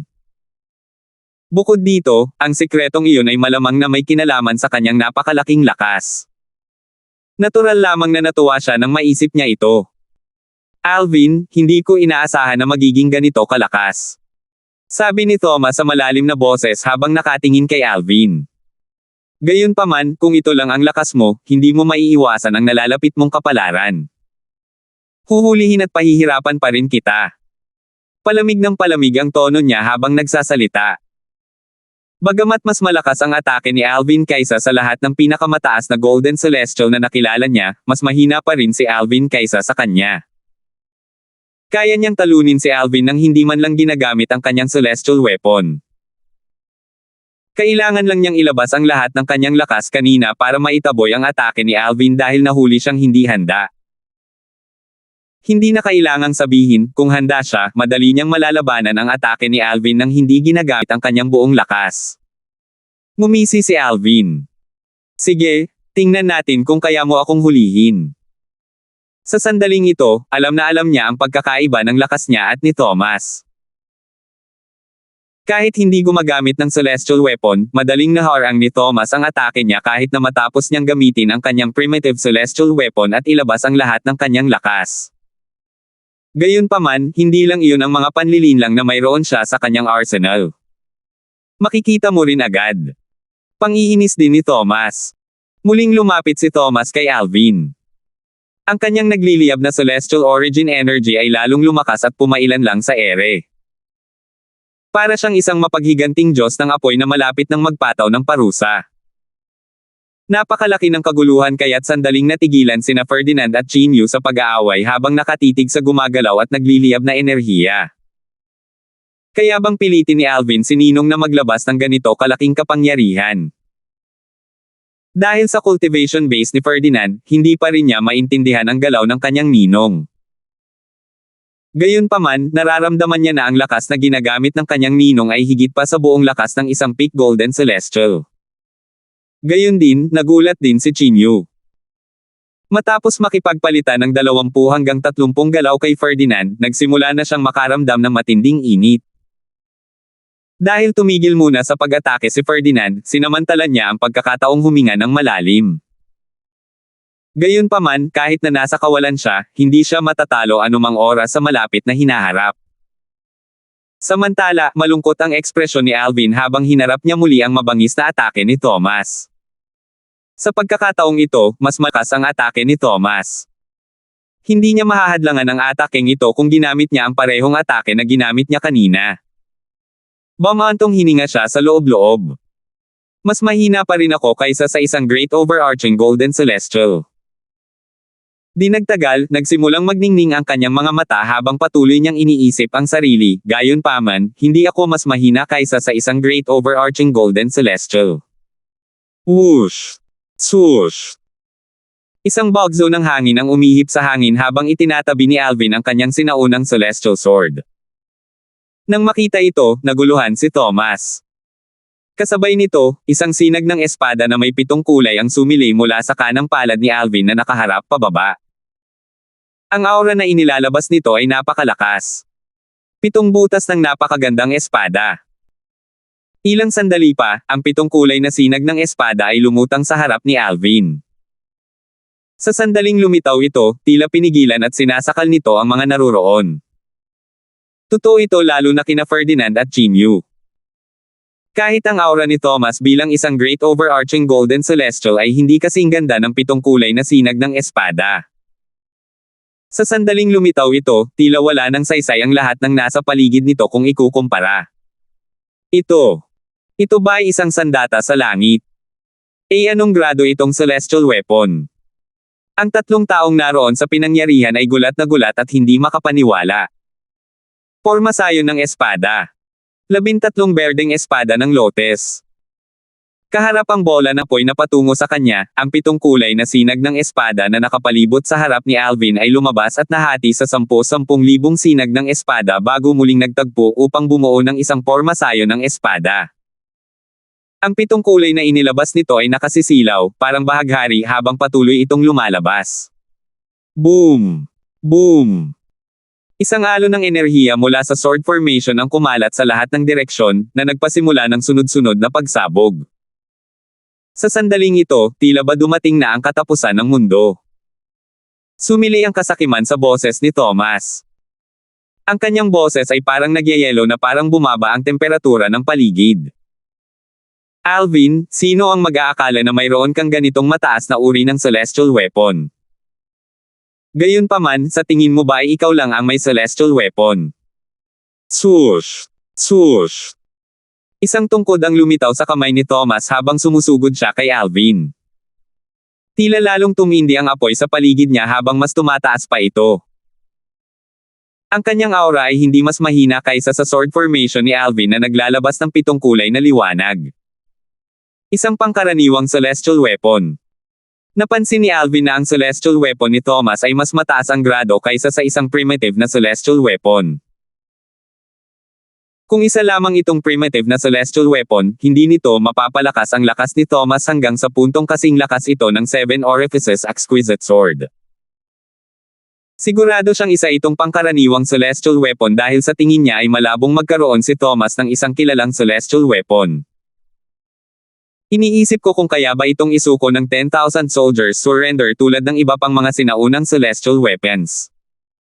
Medyo hindi mapakali si Alvin. Biglang naging kakaiba ang aura ng sword formation habang mabilis nitong binalot ang isang malaking bahagi ng lupain. Hindi lamang nito binalot si Thomas, kundi pati na rin sina Chinyo at Ferdinand. Swoosh! Swoosh! Sa isang iglap, ang mga celestial weapons ni na Thomas at Chinyo ay biglang bumaril mula sa kanilang mga kamay at lumipad patungo sa 7 kulay na sword formation na parang hinihila sila ng isang di nakikitang puwersa. Hindi. Imposible. Dalawang sigaw ang sabay na umalangaw-ngaw. Ang tungkod ni Thomas, isang pangkaraniwang celestial weapon, ay inagaw ng mahiwagang enerhiya ng 7 kulay na sword formation ni Alvin. Ang backlash mula noong inagaw ang kanyang sandata ay nasugatan ang kanyang kamay. Dahil sa kanyang tungkod, bahagyang humina ang nagliliyab na apoy sa paligid niya. Sa sandaling ito, ang 7 kulay na pormasayo ng espada ay napakalapit kay Thomas na nababalot ng apoy. Shoo! Isang sunod-sunod na sigaw ng espada ang umalangaw-ngaw sa hangin habang ang 7 kulay na liwanag mula sa formation ng espada ay naging napakaliwanag. Ang lupain ay nababalutan ng 7 kulay sa sandaling ito. Samantala, nagngangalit ang apoy sa bola ng apoy habang tumatalsik ito sa hangin, tila kayang sunugin ang lahat. Nagbanggaan ang 2 atake. Putok. Isang nakabibinging pagsabog ang umalangaw-ngaw habang pumailan lang ang isang ulap na parang kabute sa ere. Malalakas na shockwave ang kumalat sa lahat ng direksyon, dahilan para lumipad sina Chinyo at Ferdinand.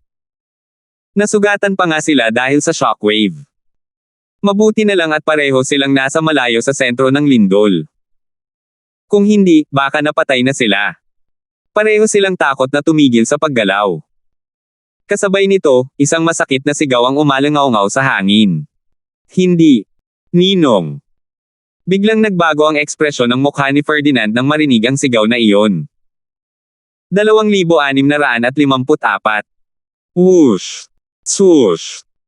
Nang bumangga ang 7 kulay na espadang formation kay Thomas, agad na napatay ang mga apoy ng enerhiya sa kanyang katawan. Nag-iwan ang formation ng madugong butas sa kanyang buong katawan na nagmukha itong pugad ng putakti. Patuloy na bumulwak ang dugo mula sa mga butas. Tumigil lamang ang pagbulwak ng dugo mula sa mga sugat nang tuluyang mawala ang kanyang nanghihina na celestial origin energy. Napasinghap ng malalim si Thomas. Ang matinding sakit ay naging dahilan upang pawisan siya ng malamig. Base sa kanyang cultivation, gaano man ito kainit, hindi siya papawisan. Bakit? Bakit hindi mo ako pinatay? Gulat, hindi makapaniwala, pagkalito, at takot ang makikita sa mukha ni Thomas sa sandaling ito. Bagamat nag-iwan ng mga butas ang 7 kulay na espada sa buong katawan niya, naiwasan nito ang lahat ng mahahalagang bahagi, at sa gayon, naiwasan siyang mapatay. Naligtas ang buhay mo dahil may silbi ka pa, magaan na sagot ni Alvin, gayunpaman, hindi mo kailangang mag-alala. Malapit ka nang mamatay, hindi lang sa kamay ko. Hindi niya pinatay si Thomas dahil ibabalik niya si Thomas sa Bloody Spectre City upang si Peggy, ang gobernador ng lungsod ng Bloody Spectre, ay mapatay si Thomas gamit ang sarili niyang mga kamay. Sa oras na iyon, malalaman niya ang kinaroroonan ng celestial fire mula kay Peggy. Ikaw.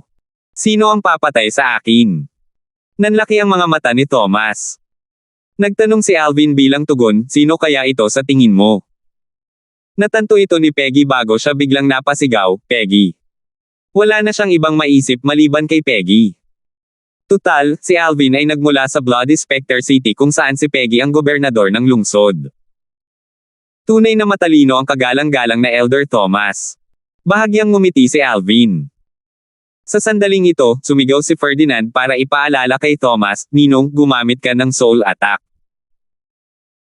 Maliban na lang kung mayroon siyang soul defense na celestial weapon na may mataas na antas, hindi niya kayang tiisin ang soul attack mula sa isang great overarching golden celestial. Nakatayo siya sa malayo na may takot sa mukha nang makita niya kung paano natalo at malubhang nasugatan si Thomas ni Alvin.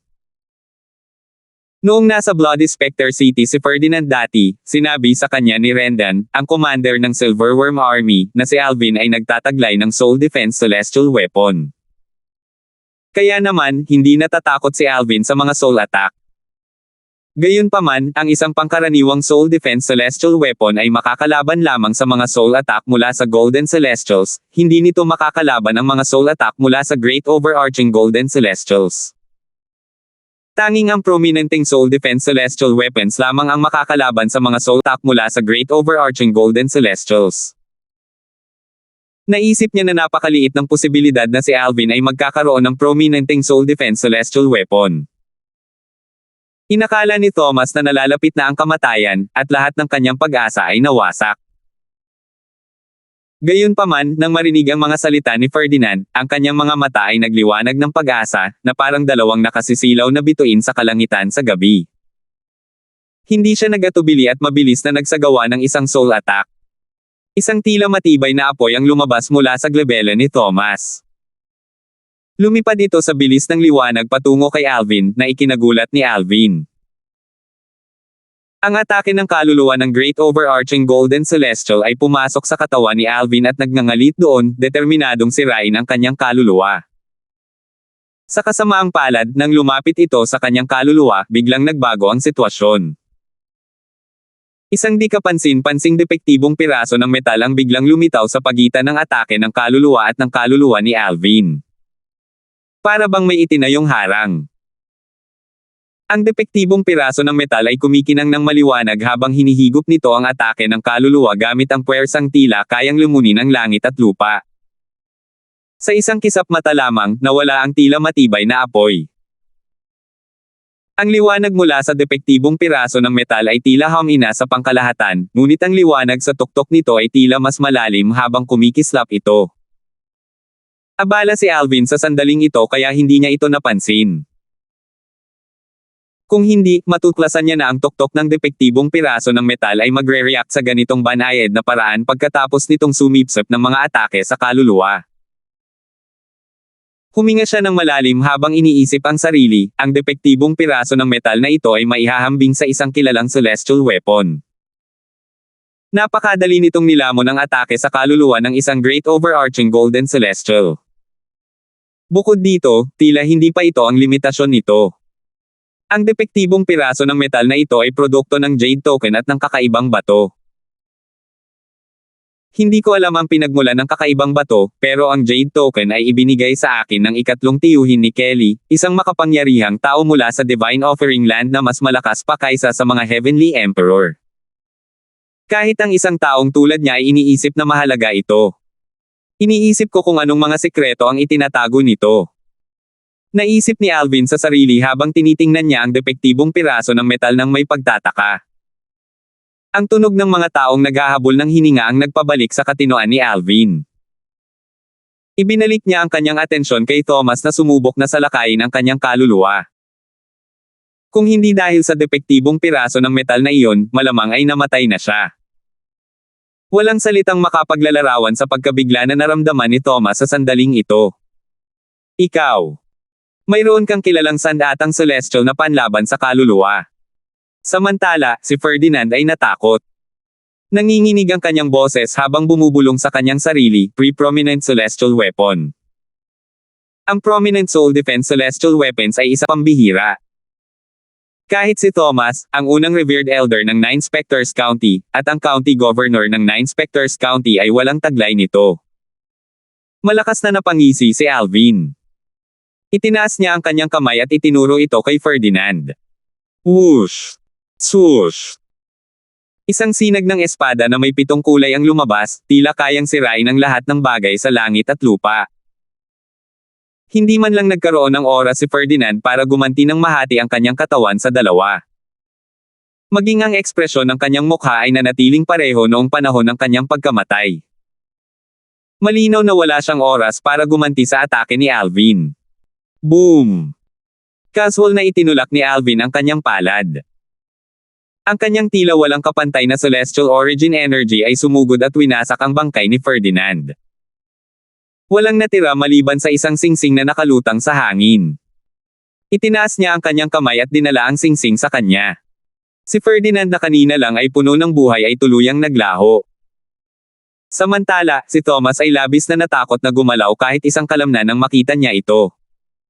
Hindi na siya nang ahas na walang ingat na atakihin si Alvin. Tutal, maaaring magalit si Alvin at mapatay siya.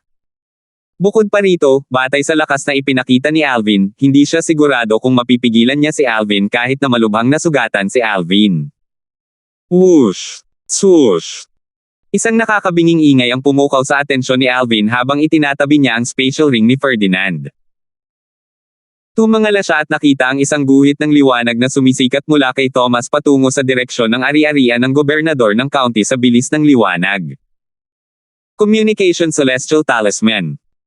Siguro ay ibinunyag niya ako at humihingi ng tulong sa gobernador ng county. Ngumisi si Alvin. Malamig ang kanyang mga mata habang ang celestial origin energy ay biglang lumabas mula sa kanyang katawan at naging libu-libong sinag ng espada. Muling bumuo ang mga ito ng 7 kulay na pormasayo ng espada bago hinabol ang Communication Celestial Talisman. Swoosh! Mabilis ang Communication Celestial Talisman, ngunit hindi nito kayang tapatan ang 7 kulay na sword formation. Sa isang kisap mata lamang, nawasak ang anting-anting. 2,655. Personal na inukit ni Thomas ang Communication Celestial Talisman na kanyang ginamit.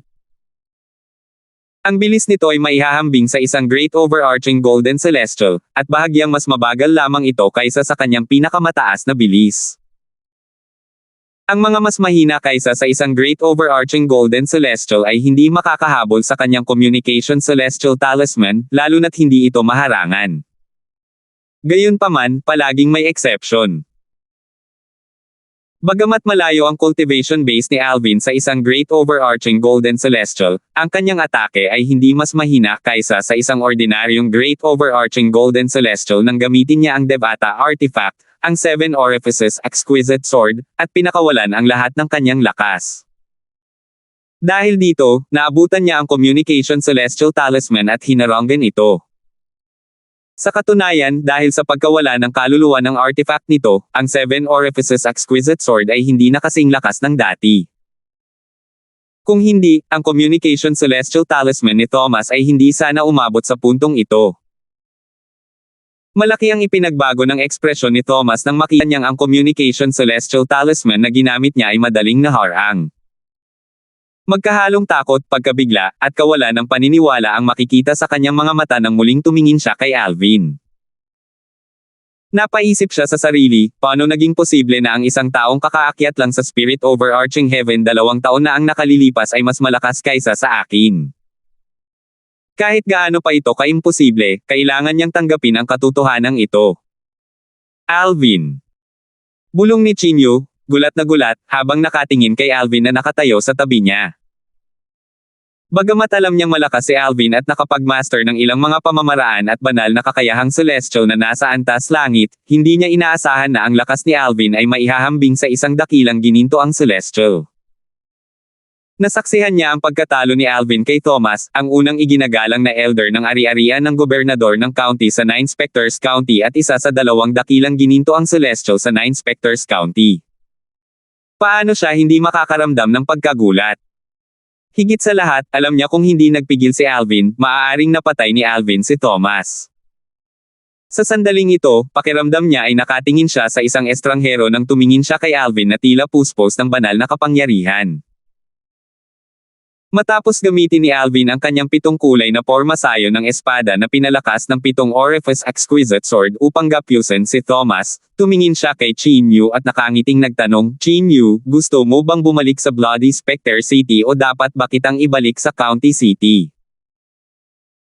Ayaw niyang sayangin ang oras at plinano niyang ibalik si Thomas kay Bloody Spectre upang ibigay ito kay Peggy, ang gobernador ng lungsod ng Bloody Spectre City.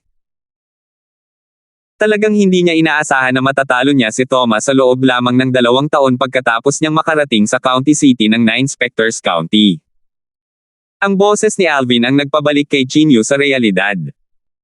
Matagal bago niya naproseso ang tanong bago siya sumagot, ha? Babalik ako sa Bloody Spectre City kasama ka. Sige. Tumango si Alvin. Pagkatapos, hinawakan niya si Thomas gamit ang 7 kulay na sword formation habang daladala niya si Chinyu habang mabilis itong tumatakbo patungo sa Bloody Spectre City sa bilis na maihahambing sa isang great overarching golden celestial. Habang papalapit sila sa Bloody Spectre City, tila naamoy ni Thomas ang baho ng kanyang kamatayan. Mabilis siyang nagpakumbaba at nagmakaawa, Alvin, kung hahayaan mo akong umalis, kikilalanan kita bilang aking Panginoon. Tutulungan pa kitang sakupin ang 9 Spectres County at maging gobernador ng county. Tulungan mo akong maging gobernador ng county ng 9 Spectres County. Ngumiti si Alvin. Nanliit ang kanyang mga mata habang walang pakialam na nakatingin kay Thomas. Thomas, kung may kakayahan kang tulungan akong maging gobernador ng county ng 9 Spectres County, mananatili ka bang unang revered elder ng ganito katagal? Sa tingin mo ba ay 3 taong gulang akong bata? May bahid ng pangungutya ang maririnig sa kanyang boses nang magsalita siya. Kung kaya ni Thomas na kunin ang posisyon ng gobernador ng county, malamang ay aawin na sana ni Thomas ang posisyon para sa kanya. Alvin, kahit malakas ka, ang lakas mo ay kapantay ng gobernador ng county. Kung magsasanib puwersa tayo, mapapatay natin siya, sabi ni Thomas. Tumawa si Alvin bago niya sinabi, sino ang magsasabing hindi ka makikipagsanib puwersa sa gobernador ng county at aatakihin ako sa oras na iyon. Nagdilim ang ekspresyon ni Thomas nang marinig niya ang mga salita ni Alvin. Tunay ngang sumagi sa isip niya ang ideyang ito. Tutal, kaya niyang pumatay ng 2 ibon gamit ang isang bato kung magtatagumpay ang kanyang plano. Matapos makita ni Alvin, walang gaanong paniniwalang sinabi niya, Kay, kailangan mong magtiwala sa akin. Pinatatag niya ang kanyang sarili at patuloy na hinikayat si Alvin, kapag naging gobernador ka na ng county ng 9 Spectres County, hindi mo na kailangang mag-alala tungkol sa mga mapagkukunan ng cultivation. Bagamat nasa ilalim ng pamamahala ni Haring Chinji's mansion ang 9 Spectres County, sa pangkalahatan, ay hindi makikialam sa mga gawain ng county. Maaari mong gawin ang anumang gusto mo kapag naging gobernador ka na ng county. Dahil malapit na silang makarating sa Bloody Spectre City, ayaw na niyang mag-aksaya ng mga salita kay Thomas. Diretsohin niyang sinabi, pasensya na, hindi ako interesado. Kinakausap lang kita dahil naiinip ako. Sa tingin mo ba talaga ay hindi ko alam ang iniisip mo? Habang nasa Bloody Spectre City siya, nalaman niya na kakailanganin ng isang tao ang pagsang-ayon ng mansyon ni Haring Ching upang maging gobernador ng county ng 9 Spectres County. Kung papatayin niya ang gobernador ng county ng 9 Spectres County, sa halip na maging bagong gobernador ng county, siya ay hahabulin ng mansyon ni Haring Ching. Ito ay katulad ng kung paano kakailanganin ng isang tao ang pagsang-ayon mula sa gobernador ng county upang maging isang gobernador ng lungsod. Dahil alam niya ang lahat ng ito, natural lamang na alam niya na may masamang balak si Thomas. Kahit na hindi makipagtulungan si Thomas sa gobernador ng county upang patayin siya, maaaring gamitin ni Thomas ang pagkamatay ng gobernador ng county upang ibintang sa kanya at maging dahilan upang habulin siya ng mansyon ni Haring Ching. Sa oras na iyon, hindi siya makakatagal sa 9 Spectres County, at si Thomas ang makikinabang dito. Nang marinig ang mga salita ni Alvin, nagalit siya, at naging hindi magandang tingnan ang kanyang ekspresyon. Ikaw. Pinag-aralan niya ang 7 kulay na pormasayo ng espada na pumipigil sa kanya, naghahanap ng kahinaan. Gumaling na ang kanyang mga pinsala. Naisip niya na kung makakahanap lang siya ng kahinaan, makakatakas siya. Nang lumitaw ang Bloody Spectre City sa di kalayuan, biglang sumigaw si Alvin, sinusubukang tumakas. Natakot si Thomas. Mukha siyang nakonsensya habang ibinababa ang tingin. Ngumisi si Alvin. Swoosh! Swoosh! Sa isang iglap, isang serye ng panandaliang sigaw ng espada ang umalangaw-ngaw sa hangin habang ang 7 kulay na formasayo ng espada sa ilalim ng mga paa ni Alvin ay sumugod patungo kay Thomas na napigilan din ng 7 kulay na formasayo ng espada. Nang makita ang atake ni Alvin, lubhang nagbago ang kanyang ekspresyon nang sumigaw siya, hindi. Ang kanyang celestial origin energy ay biglang lumabas sa kanyang katawan. Sa kasamaang palad, kahit na nakabawi na siya ng husto, mas mahina pa rin siya kumpara noong nasa tugatog pa lamang siya ng kanyang lakas. Ilang sandali lang ang lumipas bago napatay ang kanyang malaapoy na celestial origin energy ng 7 kulay na sword formation ni Alvin. Maririnig ang mahinang tunog ng mga tinusok na laman habang ang 7 kulay na espadang formation ay nag-iwan ng nakapangangilabot at madugong mga sugat sa katawan ni Thomas, na naging dahilan upang magmukhang pulot-pukyutan ang kanyang katawan. Katulad ng kanina, naiwasan ng atake ni Alvin ang lahat ng mahahalagang bahagi ni Thomas upang mapanatili siyang buhay. Sa huli, tanging ang natitirang celestial origin energy na lang ang nagamit ni Thomas para pagalingin ang sarili. Humina muli ang kanyang aura. Nang sa wakas ay gumaling na siya, tumulo ang malamig na pawis sa kanyang noo. Sumanghel siya, Alvin. Sinugod niya si Alvin na parang isang halimaw na gustong punitin ang laman ni Alvin. Galit na galit siya dahil pinahina siya ng husto ni Alvin, na epektibong nag-alis sa lahat ng kanyang pagkakataong makatakas. Sa kabilang banda, hindi pinansin ni Alvin ang galit at galit na si Thomas. Tutal, si Thomas ay isa na namang patay na naglalakad. Siya ba? Isa ba talaga siyang dakilang gininto ang Celestial? Natatawang naisip ni Chinyu sa sarili. Si Thomas, isang dakilang gininto ang Celestial, ay hindi naiiba sa isang tupa na inihahanda para sa katayan sa sandaling ito. Salamat po at sinamahan ninyo ako, ingat lagi mga master.